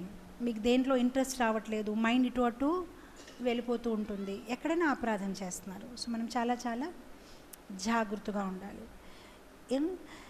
ఇక్కడ ఏమైంది, సుగ్రీవుడు భక్తుల తాలూకా అసోసియేషన్ వదిలేశాడు, టోటలీ భౌతిక పరంగా ఒక అసోసియేషన్లో మధ్యలో ఉన్నాడు. సో ఇక్కడ భగవంతుడి తాలూకా సందేశం ఇవ్వడానికి కూడా ఎవ్వరూ లేరు. అందు గురించి మనం ఏ ఆఫీస్లో పనిచేసినప్పుడైనా, ఏ అసోసియేషన్లో ఉన్నప్పుడు భక్తుల తాలూకా లింక్ మాత్రం మనం వదలకూడదు. మనం ఆఫీస్లో ఉన్నా, మనం ఏదైనా పనిలో ఉన్నా కూడా, మన సెల్లో అయినా, మనకి ఎక్కడైనా భక్తులు ఒక మాటలు, ఉపదేశాలు, భజనలు, భగవంతుడి తాలూకా చిత్రపటం ఏదో ఒక లింక్ మాత్రం అలైవ్గా పెట్టుకోవాలి. మళ్ళీ దాన్ని ఫాల్ బ్యాక్ అవ్వడానికి, మళ్ళీ దాన్ని పట్టుకోవడానికి. లేదంటే ఈ ఒక భౌతిక అసోసియేషన్ చాలా స్ట్రాంగ్గా ఉంటుంది, మనకి ఎక్కడ తీసుకొని పడేస్తుంది. సో మొత్తం మీద 4 నెలలు పాస్ అయిపోయింది. సుగ్రీవ్ అసలు కంప్లీట్గా మర్చిపోయాడు, తన రాముడి దగ్గరికి రావట్లేదు కూడా. అండ్ మొత్తం మీద రాముడు లక్ష్మణ్కి పంపిస్తారు, అయితే వెళ్ళు, నువ్వు సుగ్రీవ్కి వెళ్ళి చెప్పు మర్చిపోయావేంటి. అప్పుడు లక్ష్మణ్ వెళ్తాడు, సుగ్రీవ్తో మాట్లాడతారు, అసలు ఏంటి మీరు మర్చిపోయారా, 4 నెలలు పాస్ అయిపోయింది, ఎప్పుడు వెళ్తారు సీతమ్మని వెతుకోవడానికి. సో సుగ్రీవ్ అంటారు, ఏం మర్చిపోలేదు, ఇప్పుడే కదా అయ్యింది, నేను వెంటనే. సో తను వెంటనే అందరికీ మెసేజ్ ఇస్తాడనమాట. అయితే 15 రోజుల లోపల అందరు నాకు ఇక్కడ రిపోర్ట్ చేయండి, ఎక్కడెక్కడ ఏ ఏ పర్వతాల నుంచి, ఏ అడవిల నుంచి అందరు కోతిలు అందరు ఇక్కడ జమ అవ్వాలి, అందరు నాకు రిపోర్ట్ చేయాలని చెప్తాడు. లక్ష్మణ్ కూడా హ్యాపీ అయిపోయి వెళ్ళిపోతాడు. సుగ్రీవ్ కూడా ఇంకా నా పని అయిపోయింది, నేను చెప్పేశాను కదా, తను కూడా మళ్ళీ భవనం లోపలికి వెళ్ళిపోతాడు, మళ్ళీ మర్చిపోతాడు. మళ్ళీ కొన్ని రోజులు అవుతాయి, ఇంకా ఎటువంటి సమాచారం లేదు. ఈసారి శ్రీరాముడు కూడా కోపం అయిపోతారు. సో అప్పుడు శ్రీరాముడు లక్ష్మణ్తో అంటున్నారనమాట, అసలు నేను వాలిని చంపగలను, అలాంటప్పుడు సుగ్రీవుడు నా ముందు ఏది కాదు, దాన్ని నేను అలానే చంపేయవచ్చు, తన మాట మర్చిపోయాడు. అసలు వాలి అయితే చాలా స్ట్రాంగ్ కూడా, సుగ్రీవుడు అసలు ఏమీ కాదు. వాలి గురించి చాలా చక్కని కథలు ఉన్నాయి. ఎలా వాలి రావణాసురుకైనా ఎక్కువ శక్తివాడనమాట. ఒకసారి రావణాసురు వాలి దగ్గరకు వచ్చి సవాల్ చేస్తారనమాట, నేను నీతో యుద్ధం చేస్తాను. రావణాసురుకి యుద్ధం చేయడం అంటే సరదా, ఎందుకంటే అంత ఎక్కువ శక్తి ఉంది, ఎవరితో అయినా ఏదో రెస్లింగ్ చేయాలి, ఏదో యుద్ధం చేయాలి. అయితే వాలి ఎంత శక్తివంతుడు అంటే తన్ని పట్టుకొని తన చంకల్లోని ఇలా పట్టుకున్నాడు అనమాట. అది కూడా ఎన్ని రోజులు ఉంచాడు, 6 నెలల వరకు. యుద్ధం చేసి కూడా అవసరం లేదు, ఊరికే తన్ని ఇలా పట్టుకొని తిరుగుతున్నాడు. తను అలా పట్టుకొని స్నానం చేస్తుంది, తను అలా పట్టుకొని తింటున్నాడు, ఊరికే తిరిగిస్తున్నాడు. రావణాసుడు లోపల ఇటు అటు కదులుతున్నాను, నన్ను వదిలే అని చెప్తాడు. అంటే అంత సింపుల్గా అనమాట. అప్పుడు రావణాసుడు అనుకుంటాడనమాట, అయ్యో దీంతో పడలేను అని, మొత్తం మీద నన్ను ఒక్కసారి వదిలే అంటే అప్పుడు తీస్తాడు బయట నుంచి, సరే చెప్పు. అప్పుడు రావణాసుడు అనుకుంటాడనమాట, ఎవరైతే మనకైనా ఎక్కువ శక్తివంతులు, లేదంటే వాళ్ళని ఓడిపించాలి, లేదంటే వాళ్ళతో స్నేహితుడుగా ఉండాలి. అయితే నేను నీ స్నేహితుడుగా ఉంటాను, నీకు ఎటువంటి అవసరం ఉంటే నేను నీ సేవలో ఎప్పుడైనా ఉంటాను, నన్ను వదిలే అంటాడు. సో అంత శక్తివంతుడు వాలి అనమాట. సో కానీ భగవంతుడు తన్ని అలానే చంపేశారు. సో అప్పుడు లక్ష్మణ్ కూడా మరీ కోపంతో వెళ్ళిపోయి, లక్ష్మణుడు వాల్మీకి రామాయణంలో ఉంది, తను కోపంతో ఇలా వస్తూ ఉంటే అక్కడ ఉన్న కోతులు అందరూ ఇలా ఇంకా కంపించడం మొదలు పెడతారు, అసలు ఏమైంది ఏంటి అని. మొత్తం మీద చాలా కోపంతో వెళ్తాడు. మళ్ళీ హనుమంతు లోపలికి వెళ్ళి సుగ్రీవ్తో మాట్లాడతాడు, చూడు లక్ష్మణ్ చాలా కోపం అయిపోయాడు అని. మళ్ళీ సుగ్రీవ్ బయటికి వచ్చి లక్ష్మణ్ని శాంతులు చేస్తారు, నువ్వు అలా ఏం అనుకోవద్దు, నేను తయారవుతున్నాను చూడు, జస్ట్ ఇప్పుడు కొంతసేపులో అందరూ ఇక్కడ హాజరవుతారు అండ్ మొత్తం మీద కొంతసేపులో అందరు హాజరైపోతారు, ఆ వానరాలందరూ. సో అప్పుడు తిని అంటారనమాట సుగ్రీవుడు, చూడు ఇప్పుడు నేను అందరినీ ఒక టీం లాగా ఫామ్ చేసేసి సీతమ్మని వెతుకోవడానికి పంపిస్తాను. సో లక్ష్మణుడు ఎదురుగానే సుగ్రీవుడు టీమ్గా తయారు చేస్తాడు. ఈ టీము దక్షిణ దిశలో వెళ్తుంది, ఇది ఉత్తర దిశలో వెళ్తుంది, ఇక్కడ తూర్పు, ఇలా అన్నీ భాగం చేస్తారు, మీరు అందరు వెళ్ళండి సీతమ్మని వెతుకోండి అని. సో మొత్తం మీద ఒక గ్రూప్లో మాత్రము హనుమాన్, జాంబవాన్ మరియు అంగద్, వీళ్ళు 3 ఉంటారనమాట. సో ప్రతి ఒక్కరు వెతుకుంటున్నారు. ఈ వెతుకోవడం కూడా కొన్ని నెలలు పోతాయి అన్నమాట. కానీ ఎవరికి అసలు ఏది అర్థం అవ్వట్లేదు, అసలు ఎక్కడ తీసుకువెళ్ళిపోయాడు, ఎక్కడ తీసుకువెళ్ళాడు, ఎవరు తీసుకువెళ్ళారు, ఇప్పటి వరకు క్లారిటీ లేదు. సో మొత్తం మీద కొన్ని నెలలు అలా పోయినప్పటికీ వీళ్ళు అలసిపోయి ఒకసారి ఒక ద్వీపంకి చేరుతారు. సో ఆ ద్వీపంలో చేరినప్పుడు కూడా ఆ ద్వీపంలో ఉన్న గుఫాల లోపలికి ఇటు అటు అలా వెతుకుంటూ మొత్తం మీద ఆ ద్వీపంలో అలా పడుకొని ఉన్నారు, ఎందుకంటే వాళ్ళందరూ అలసిపోయారు, ఇంకా కదలడానికి కూడా శక్తి లేదనమాట. సో అంగద్ జాంబవాన్తో చెప్తున్నారు, జాంబవాన్ హనుమాన్తో చెప్తున్నారు, ఇంకా ఏం చేద్దాము, మనకి ఎక్కడా సీతమ్మ దొరకట్లేదు. మొత్తం మీద ఇప్పుడు మనం వెనక వెళ్ళామనుకోండి, అప్పుడు కూడా సమస్య, రాముడికి ఏం చెప్దాం, సుగ్రీవుడికి ఏం జవాబిస్తాము. సో అప్పుడు అంగద్ అంటాడనమాట, సరే అయితే ఒక పని చేద్దాం, మనం 3 ఈ నీళ్ళలో సముద్రంలో దూకేద్దాం, ఇంకా చనిపోతేనే మంచిది, ఎందుకంటే మనం సేవని సరిగ్గా అందించలేకపోతున్నాం. సో అప్పుడు హనుమాన్ వాళ్ళని కరేజ్ ఇస్తారనమాట, అలా మనం మాట్లాడకూడదు, మనం సేవని చేసేయగలుగుతాము, ఎందుకు ఇంకా కొంచెం వెతుకుందాం. సో వీళ్ళందరూ ఇలా మాట్లాడుతూ ఉంటే అక్కడ ఒక రాబందు వస్తుందన్నమాట. సో ఆ రాబందు వచ్చి, ఓహో నాకు ఎంత మంచి ఆహారం ఈరోజు దొరికింది, నా సౌభాగ్యం చాలా బాగుంది, ఇప్పుడు నేను మీ 3 తింటాను, ఎన్ని రోజులతో ఆకలిగా ఉన్నాను అని చెప్తారనమాట. అప్పుడు జాంబవాన్ అంటాడు, అసలు ఎలా ఉంది మన పరిస్థితి చూడండి. అంగద్ అంటాడు, జాంబవాన్ అంటారు, ఆ ఒక రాబందు ఉండేవాడు జటాయు పేరుతోనే, ఎంత మంచి స్వభావము, సీతమ్మని వెతుకోవడానికి ప్రయత్నిస్తూ తన ప్రాణాన్ని కోల్పోయాడు. ఇక్కడ చూడండి ఈ రాబందు తనకి ఒక ఆహారం కావాలని తన ఒక ఆహారం కోసం చూస్తున్నాడు తప్ప ఎవరికి ఎటువంటి సాయం చేయట్లేదు, అలా ఉంటారు అని. సో వెంటనే ఆ రాబందు అంటారు, ఏంటి ఏమన్నారు, ఎవరి పేరు అన్నారు మీరు, జటాయు అని. సో తను వెంటనే ఏడవడం మొదలుపెట్టారు, మీరు జటాయు గురించి మాట్లాడుతున్నారా, జటాయు గురించే మాట్లాడుతున్నాం. సో అప్పుడు ఆ రాబంది అంటుందన్నమాట, నా పేరు సంపతి, నేను జటాయ తాలూకా అన్నని. అలా మేము ఇద్దరు ఒకసారి ఎగురుతూ ఉంటే మాకు గర్వం అనేది వచ్చింది, మనం ఎంత ఎత్తు అయినా ఎగరగలుగుతున్నాము అని మేము ఇలా పోటీ పెడుతూ ఇద్దరు అలా ఎగురుతూ ఉంటే సూర్యదేవుడికి చాలా దగ్గర అయిపోయాము ఒకనప్పుడు. సో ఆ దగ్గర అయిపోతూ ఉంటే తను ఒక సూర్య తాలూకా కిరణాలు మా మీద పడుతూ ఉంటే నేను వెంటనే అది ఎక్కడో మా రెక్కలు కాలిపోతాయని, నా తమ్ముడిని కాపాడాలని నా రెక్కలు తన మీద పెట్టేశాను. సో సూర్యుడికి తనకి మధ్యలో నా రెక్కలు వచ్చేసాయి. సో అప్పుడు ఆ సూర్య తాలూకా కిరణాలతోని నా రెక్కలు కాలిపోయాయి. అండ్ నేను వెంటనే వింధ్యా పర్వతంలో కిందకి పడిపోయాను. నా తమ్ముడు అలానే ముందుకు వెళ్ళిపోయాడు, తను చూడలేదు వెనక. మొత్తం మీద ఈరోజు కూడా నా తమ్ముడు ఎక్కడున్నాడు ఏంటి నాకు తెలియదు. అండ్ నా దగ్గర ఎటువంటి రెక్కలు లేదు కనుక నాకు ఎటువంటి ఆహారం కూడా దొరకట్లేదు. నేను కింద పడిపోయినప్పుడు 6 రోజుల వరకు అన్కాన్షియస్, స్పృహ తప్పి ఉన్నాను. ఆ తర్వాత నా కొడుకు నన్ను వెతుకొని ఎప్పుడు నా కోసం భోజనం తెస్తూ ఉంటారు. సో పక్కనే ఒక ముని తాలూకా ఆశ్రమం ఉంది. సో నేను ఆ మునితో మాట్లాడుతూ ఉంటాను, నాకు ఎందుకు ఇలా అయ్యింది ఏంటి అని. అప్పుడు ఆ ముని కొన్ని 1000 సంవత్సరాలు తపస్య చేసిన తర్వాత ఎప్పుడైతే భగవద్ధామానికి తిరిగి వెళ్తున్నాడు నాకు ఒక మాట చెప్పి వెళ్ళాడు, నువ్వు ఏం భయపడొద్దు, ఏ ఒక రోజు సీతమ్మ గురించి నువ్వు ఎవరికైతే న్యూస్ ఇస్తావో, ఎవరికైనా మంచి వార్త చెప్తావో, ఆ మెసేజ్ నువ్వు ఇస్తావు, అప్పుడు వెంటనే నీ రెక్కలు మళ్ళీ వచ్చేస్తాయి. అయితే మీరు ఈరోజు ఇక్కడ రావడము, నేను ఎన్నో సంవత్సరాలు నుంచి మీకోసం ఎదురు చూస్తున్నాను. సో అప్పుడు వీళ్ళందరూ చెప్తారన్నమాట, ఇలా జటాయు పరంపదించాడు, ఇలా జటాయు చంపబడాడు. సో అప్పుడు ఆ సంపతి అంటారు, ఓహో అయితే నేను మీ అందరికీ చెప్పాలి, నా ఒక చక్షులు చాలా క్లియర్గా దూరం ఉన్న వస్తువుల్ని కూడా చూడగలుగుతారు. నేను ఇక్కడ కూర్చొని కూడా రావణాసురు తాలూకా లంకని చూడగలుగుతున్నాను. ఆ రోజు రావణాసురు సీతమ్మని తీసుకొని వెళ్ళిపోతూ ఉంటే నేను కూడా చూశాను, కానీ నాకు రెక్కలు లేదు కనుక నేను ఎటువంటి సాయాన్ని అందించలేకపోయాను. కానీ నేను మాత్రం చూశాను, అక్కడ నుంచి అలా తీసుకొని వెళ్ళిపోతున్నాడు. నాకు తెలుసు లంక అనేది ఇక్కడ నుంచి ఒక 100 యోజనాల దూరంలో ఉంది, అక్కడ రావణాసురు ఉన్నాడు, సీతమ్మ అక్కడే ఉంది. సో అప్పుడు వీళ్ళందరూ చాలా హ్యాపీ అయిపోయి సంపత్తితోని, నువ్వు చాలా మంచి వార్త ఇచ్చావు, మేము ఎప్పుడో నుంచి వెతుకుంటున్నాము, ఎవరు మాకు ఇప్పటి వరకు చెప్పలేకపోయారు సీతమ్మ ఎక్కడ ఉందని. అండ్ ఇటు చూస్తే తన రెక్కలు మాత్రం మళ్ళీ వెనక్కి వచ్చేస్తాయి అన్నమాట, ఎందుకంటే ఒక మంచి సేవని భగవంతుడికి అందించాడనమాట.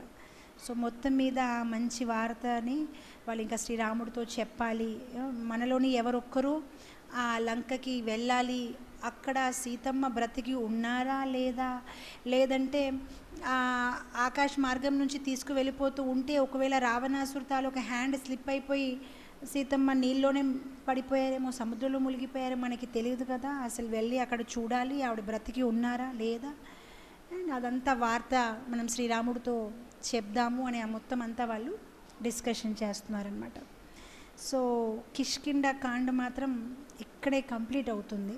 అండ్ తర్వాత సుందరకాండ అనేది మొదలవుతుంది. సో ఈ సుందరకాండలో హనుమంత్ తాలూకా లీలలు, హనుమంత్ ఎలా ఆవిర్భావించారు, ఎలాంటి లీలలు చేశారు, శ్రీరాముడికి ఎలా సేవని అందించారని చాలా చక్కగా మంచిగా ఉంటుందన్నమాట. సో వచ్చే ఆదివారం మనము, ఎందుకంటే ఈ సుందరకాండ ఇప్పుడు మొదలుపెట్టినా కూడా కంప్లీట్ చేయలేము, సగం. వచ్చే ఆదివారం మనం సుందరకాండ మొదలు పెడదాము. ఈరోజు మనం ఈ కిష్కిండ కాండ ఇక్కడే ఆపదామన్నమాట. ఎవరికైనా ఏమైనా ప్రశ్నలు ఉన్నాయా?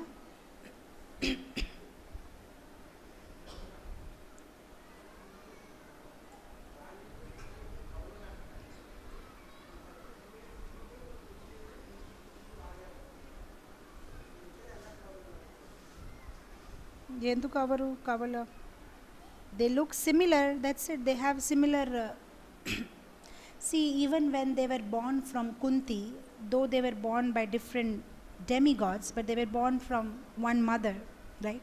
So they have some same qualities and same look. The father may be different, but the mother is same.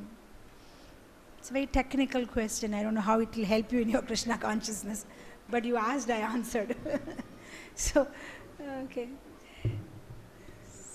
So, that's all. Anybody having any questions? Yes, Raj Prabhu.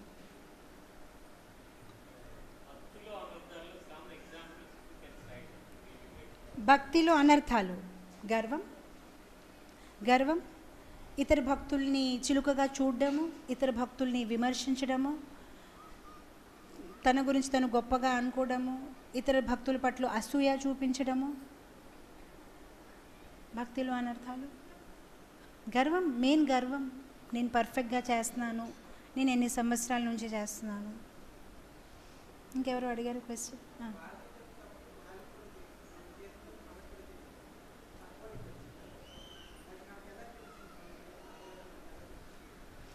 Okay. So his question is that మనం చేసిన తప్పు మనకి ఎలా తెలుస్తుంది, పక్క వాళ్ళకి తెలుస్తుంది. అందుకోసం భక్తుల ఒక సాంగత్యంలో ఉండాలి.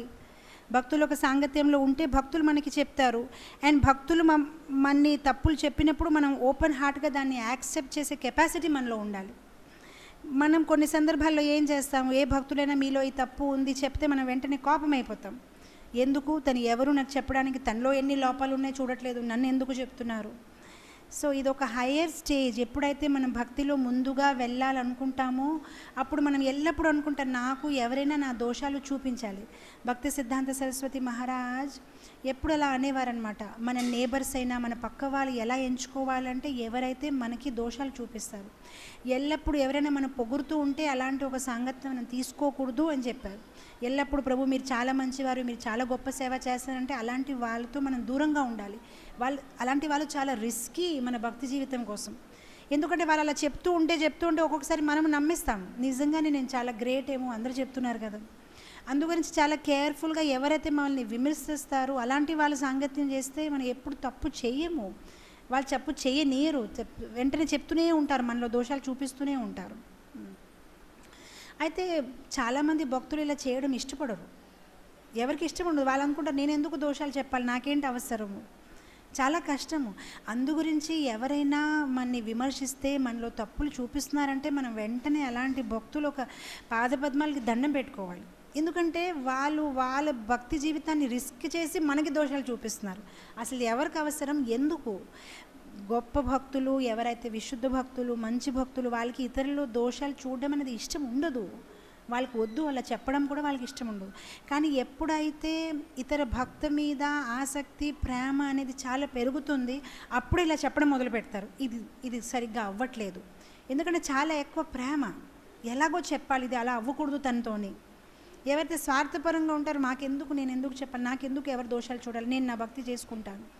అందుగురించి కదా అంటారు, అసలు ఎవరైనా భక్తులు మనం ఉల్టాగా చేస్తాం. ఎవరైతే భక్తులు మనకి మంచిగా మాట్లాడతారో మనం వాళ్ళని హ్యాపీ, వాళ్ళ అసోసియేషన్లో ఉండాలనుకుంటాం. అయ్యో ఇతను చాలా మంచి భక్తులు, ఎప్పుడు నాకు పొగుడుతూ ఉంటారు. ఏ భక్తులు అయితే మనకి దోషం చూపిస్తారో మనం అలాంటి వాళ్ళు ఇటు వస్తే మనం అటు వెళ్ళిపోతాం. ఎందుకు బాబు ఈ ప్రభుజీ వస్తే ఏదో ఒకటి చెప్తారు, ఇది నీలో రాంగ్ ఉంది, నువ్వు ఇలా ఎందుకు చేసావు, అలా ఎందుకు చేసావు, అమ్మో ఇక్కడ నుంచి వెళ్ళిపోతే మంచిది. మనకి ఇష్టం లేదు, కానీ అది రాంగ్, మనం ఉల్టా చేస్తున్నాం, మనం అదే వినాలి. అలాంటి వాళ్ళు మనం చెప్తారు ఇది రాంగ్, మనం తప్పు చేస్తున్నాము. అండ్ ఒక్కొక్కసారి మనం అనుకోవచ్చు మనకి ఆ తప్పు అర్థం అవ్వలేదు, కానీ ఈ భక్తుడు నాకు ఇలా తిట్టేశాడు, ఇలా చెప్పేశాడు, అసలు నా తప్పే లేదు దాంట్లోనే. అది కూడా మంచిది. తప్పు లేదనుకోండి, అప్పుడు కూడా మీకు గర్వం అనేది రాదు కదా, సేఫ్. ఒక స్వామీజీ దగ్గర ఒక అతను వెళ్ళి చెప్తున్నాడు అనమాట, నేను ఈ ఎగ్జామ్ కోసం చాలా కష్టపడాను, ఏమో ఎలా పాస్ అవుతానో లేదో ఏమవుతుందంటే ఆ స్వామీజీ చాలా చక్కగా చెప్పారు, సరే పాస్ అవుతే హ్యాపీ, పాస్ అయిపోతావు, పాస్ అవ్వకపోతే వినయంగా తయారవుతావు, రెండు వైపు నీకు మంచిదే కదా, నీకు ఎక్కడ ప్రాబ్లం లేదు కదా. పాస్ అవ్వకపోతే వినయంగా తయారవుతావు, పాస్ అవ్వలేదు అని గర్వం అనేది రాదు కదా నీకు, వినయంగా తయారవుతావు, రెండు వైపు నీకు పాజిటివే, నువ్వేం టెన్షన్ పడే అవసరం లేదు, అంతే. ఎవరైనా మన దోషాలు చూపిస్తే చాలా మంచిది.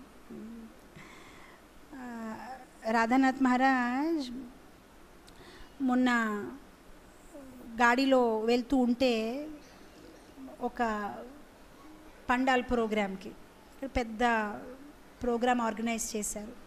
సో ఆ పండాల్ ప్రోగ్రాంలో వెళ్తూ ఉంటే ఒక భక్తుడు తన్ని గాడిలో అన్నీ చెప్తున్నారు, మహారాజ్ నేను ఇలా చేశాను, అలా చేశాను, ఇలా ఆర్గనైజ్ చేశాను అంతా పర్ఫెక్ట్గానే, ఇక్కడ నుంచి భక్తులు వెళ్తారు, ఇక్కడ నుంచి భక్తులు బయటికి వస్తారు, పర్ఫెక్ట్గా ఎటువంటి ప్రాబ్లం లేదు, ఇక్కడ ప్రసాదం, ఇక్కడ అన్నీ చెప్తారు, ఎటువంటి మిస్టేకే లేదు తను చెప్పింది అనమాట. అప్పుడు రాధానాథ్ మహారాజ్ ఊరికే స్మైల్ చేసి దానికి పొగరరు ఎంత బాగా చేసావని, ఒకటే మాట అంటారనమాట తనకి, అంటే you lose the opportunity to be humble, మంచి అవకాశం నువ్వు పోగొట్టుకున్నావు, తప్పు చేసి ఉంటే పోలే ఏదైనా నేను చెప్తాను కదా, ఆ అవకాశం పోయింది, you lost it, opportunity last అయిపోయింది. ఇలా గురువు అంటే ఇలా ఉంటారు, ఏది తప్పు చేయలేదు కానీ ఎంచుకుంటారు, ఎక్కడ తప్పు చేశాడు, ఏదో చెప్తే మాత్రం తను కరెక్ట్గా ఉంటాడు, గర్వం అనేది రాకూడదు అని సాయం చేస్తారు, హెల్ప్ చేస్తారు. సో మనం అలా పట్టించకూడదు, చాలా ఆనందంగా తీసుకోవాలి. గురువులైనా, సీనియర్ డివోటీస్ అయినా, శిక్షా గురువులైనా, దీక్షా గురువులైనా మనకి ఏదైనా తప్పు చూపిస్తున్నారంటే అది మన సౌభాగ్యం, హ్యాపీగా తీసుకోవాలి, ఆనందంగా దాన్ని తీసుకోవాలి. ఈరోజు ఇక్కడే ఆపుదాము, వచ్చే ఆదివారము సుందరకాండ మొదలు పెడదాం.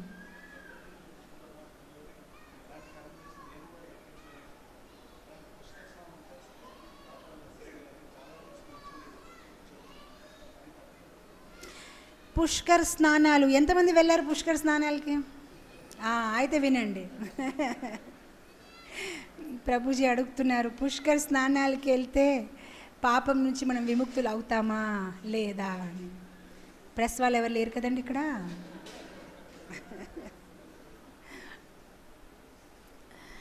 పుష్కర్ స్నానం ఓకే, ఒకసారి ఊహించండి, నేను 2 రకాలుగా చెప్తాను. యాక్చువల్గా పుష్కర్ స్నానం నుంచి పాపం నుంచి విముక్తులు అవుతారనేది ఇది కాదు. వాళ్ళు ఒకవేళ విముక్తులు అయిపోయారనుకోండి, పాపం చేయడం అనేది ఆపుతున్నారా? శ్రీల ప్రభుపాదుల వారు చెప్పేవారు, ఇది గజ స్నానం లాగా ఉంది. ఒక హాతీ, ఒక ఏనుగు ఏం చేస్తాడు, చక్కగా నీళ్ళలో స్నానం చేసుకుంటాడు, స్నానం చేసి ఇలా బయటికి వచ్చిన వెంటనే ఏం చేస్తాడు, ఉన్న మట్టి అంతా తన మీద పోసేసుకుంటాడు. సో ఇప్పుడు పుష్కర స్నానంకి వెళ్ళిన తర్వాత, అక్కడ వెళ్ళిన తర్వాత మనం పాపం చేయడం మానేస్తే చలో శుభం అవ్వదు కదా. అక్కడ అలా పుష్కర స్నానం అయిపోయిన వెంటనే చికెన్ బిర్యానీ, చికెన్ మొత్తం మెను ఇంకా అప్పటికే ఇంట్లో ఫోన్ చేసేస్తున్నారు అన్నమాట, వేడివేడిగా తయారుగా ఉందా, వచ్చేస్తున్నాను అన్నీ. అభద్ర స్త్రీ సంఘం చేయడం మానరు, జోదం ఆడుకోవడం మానరు, మత్తు పానీయాలు సేవించడం మానరు, మాంసాహారం చేయడం మానరు, ఎటువంటి పాపాలు వదలరు. అలాంటప్పుడు ఇంకేంటి లాభము? ఊరికే సరదాగా ఏదో వెళ్ళిపోతే వచ్చేయడం, కానీ దానివల్ల ఎటువంటి లాభం లేదు. ఈ కలియుగంలో నిజమైన లాభము హరినామ సంకీర్తనలో మునిగిపోవడం, హరినామ సంకీర్తనతో స్నానం చేయడం, అది నిజమైన లాభము. పుష్కరంకి వెళ్ళి స్నానం చేయడం. కాకపోతే యాజ్ ఎ స్పిరిచువల్ లీడర్ అలాంటి మేము ఓపెన్గా విమర్శించము. ఎందుకంటే ఇలాంటి ఒక ప్రోగ్రామ్స్ కనీసం ఒక అవకాశాన్ని ఇచ్చింది. లైక్ ఇప్పుడు మన ఇస్కాన్ టెంపుల్ అక్కడ గోదావరి తట దగ్గర ఉంది. ఈ పుష్కరాల పిచ్చితోనే అందరు అక్కడికి వెళ్ళడము, అక్కడే ఘాట్ దగ్గర, గౌతమి ఘాట్ దగ్గర గుడి ఉంది అని అక్కడ లోపలికి వెళ్ళిపోవడము, ఏదో ప్రభుపాద పుస్తకం కొనడము, అక్కడ ప్రసాదం తీసుకోవడము, సరదాగా ఎంతో కొంత వాళ్ళకి, లేదంటే భక్తులు ఒక అసోసియేషన్ దొరకడం అని, అలాంటి పరిస్థితులు ఏర్పాడయ్యాయి అని మంచిది. ఓన్లీ పుష్కర స్నానంతోనే ఏదైనా గొప్పగా అవుతుందని లేదు. ఇంకొకటి, ఇప్పుడు ఈ మహాపుష్కర్ అంటారు, పుష్కరం అంటారు, కుంభమేళ అంటారు.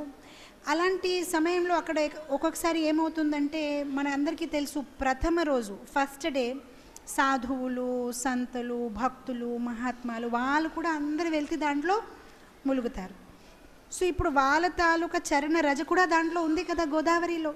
సో అప్పుడు మనం అది ఆ భావంతో మనం స్నానం చేస్తే, ఎంతోమంది భక్తులు దీంట్లో స్నానం చేశారు, వాళ్ళ ఒక చరణ రజం నా శీర్షకి, నా ఒక తలకి తాకాలి అని ఆ భావంతో కూడా చేస్తే మంచిది. భావం ఈ కలియుగంలో భావం అనేది ఊరికే యాంత్రికంగా చేయకుండా ప్రతి దాంట్లో ఒక మంచిది అనేది ఉంటుంది. కానీ మన ఏదో పార్టీలాగా ఇప్పుడు అందరూ అలానే వెళ్ళారు పుష్కరాలంటే, ఏదో పెద్ద లౌడ్ సినిమా మ్యూజిక్ పెట్టేసుకొని డిక్కిల్లో స్ప్రైట్లు ఇది బాటిల్స్ పెట్టేసుకొని ఏదో ఊరికే సరదాగా పార్టీకి వెళ్ళినట్లు, మళ్ళీ అక్కడ వెళ్ళినప్పటికి 2 నిమిషాలు అలా అలా ములిగి వచ్చినప్పటికి మళ్ళీ సేమ్ లైఫ్ స్టైల్. ప్రభుపాద్ ఇలాంటి ఇష్టపడేవారు కాదు. స్పెషలీ శ్రీల ప్రభుపాద్ చాలా సందర్భంలో కమెంట్ చేశారు, నేను దక్షిణ భారతంలో చూస్తున్నారు ఎవరో 11 days దీక్ష తీసుకుంటారు, 21 days దీక్ష తీసుకుంటారు, దీక్ష అయిన వెంటనే మళ్ళీ అన్నీ మొదలు పెడతారు, అలాంటివి ఎటువంటి లాభం లేదు అంటారు. ఓన్లీ పుణ్య సంపాదిస్తున్నారేమో ఎంతో కొంత, ఒక 11 days అన్ని నిషేధాలు నియమాలు పాటించారు కనుక ఎంతో కొంత పుణ్యం సంపాదించారు, భక్తి కాదు. సో అలానే ఈ పుష్కరాల్లో వెళ్ళడం అంటే మనం ఆ భావంతో వెళ్తే ఓకే, భక్తుల తాలూకా చరణ రజన తీసుకున్నాము. లేదు ఏదైనా భక్తులతో వెళ్ళామనుకోండి, సరదాగా భక్తుల సాంగత్యంలో కీర్తన చేస్తూ చేస్తూ వెళ్ళారు, ఏదో మంచి మాటలు వింటూ వింటూ వెళ్ళాము, అక్కడ భావంతో స్నానం చేసుకొని భగవంతుడిని, ఓహో నేను ఈ పవిత్రమైన గోదావరి నదిలో సీతమ్మ స్నానం చేశారు, శ్రీరాముడు స్నానం చేశారు, ఇది నాసిక్ నుంచి వచ్చింది అని ఆ ప్రేమతో ఆ భావంతో చేస్తే అది చాలా మంచిది అంతే. సో అది మీ భావం, ఆ ఒక ప్రాసెస్ రాంగ్ అని చెప్పను, సరిగ్గైన భావంతో చేస్తే ఓకే. ఊరికే దాన్ని హైప్ చేసేసుకొని అక్కడికి వెళ్ళిపోయి ఏదో ములిగి వచ్చేయడం కాకుండా మంచి భావంతో చేయాలి. భావగ్రాహి జనార్దన. సరే, ఈరోజు ఇక్కడే ఆపుదాము. శ్రీరామచంద్ర భగవాన్కి జయ, శ్రీల ప్రభుపాద్కి జయ.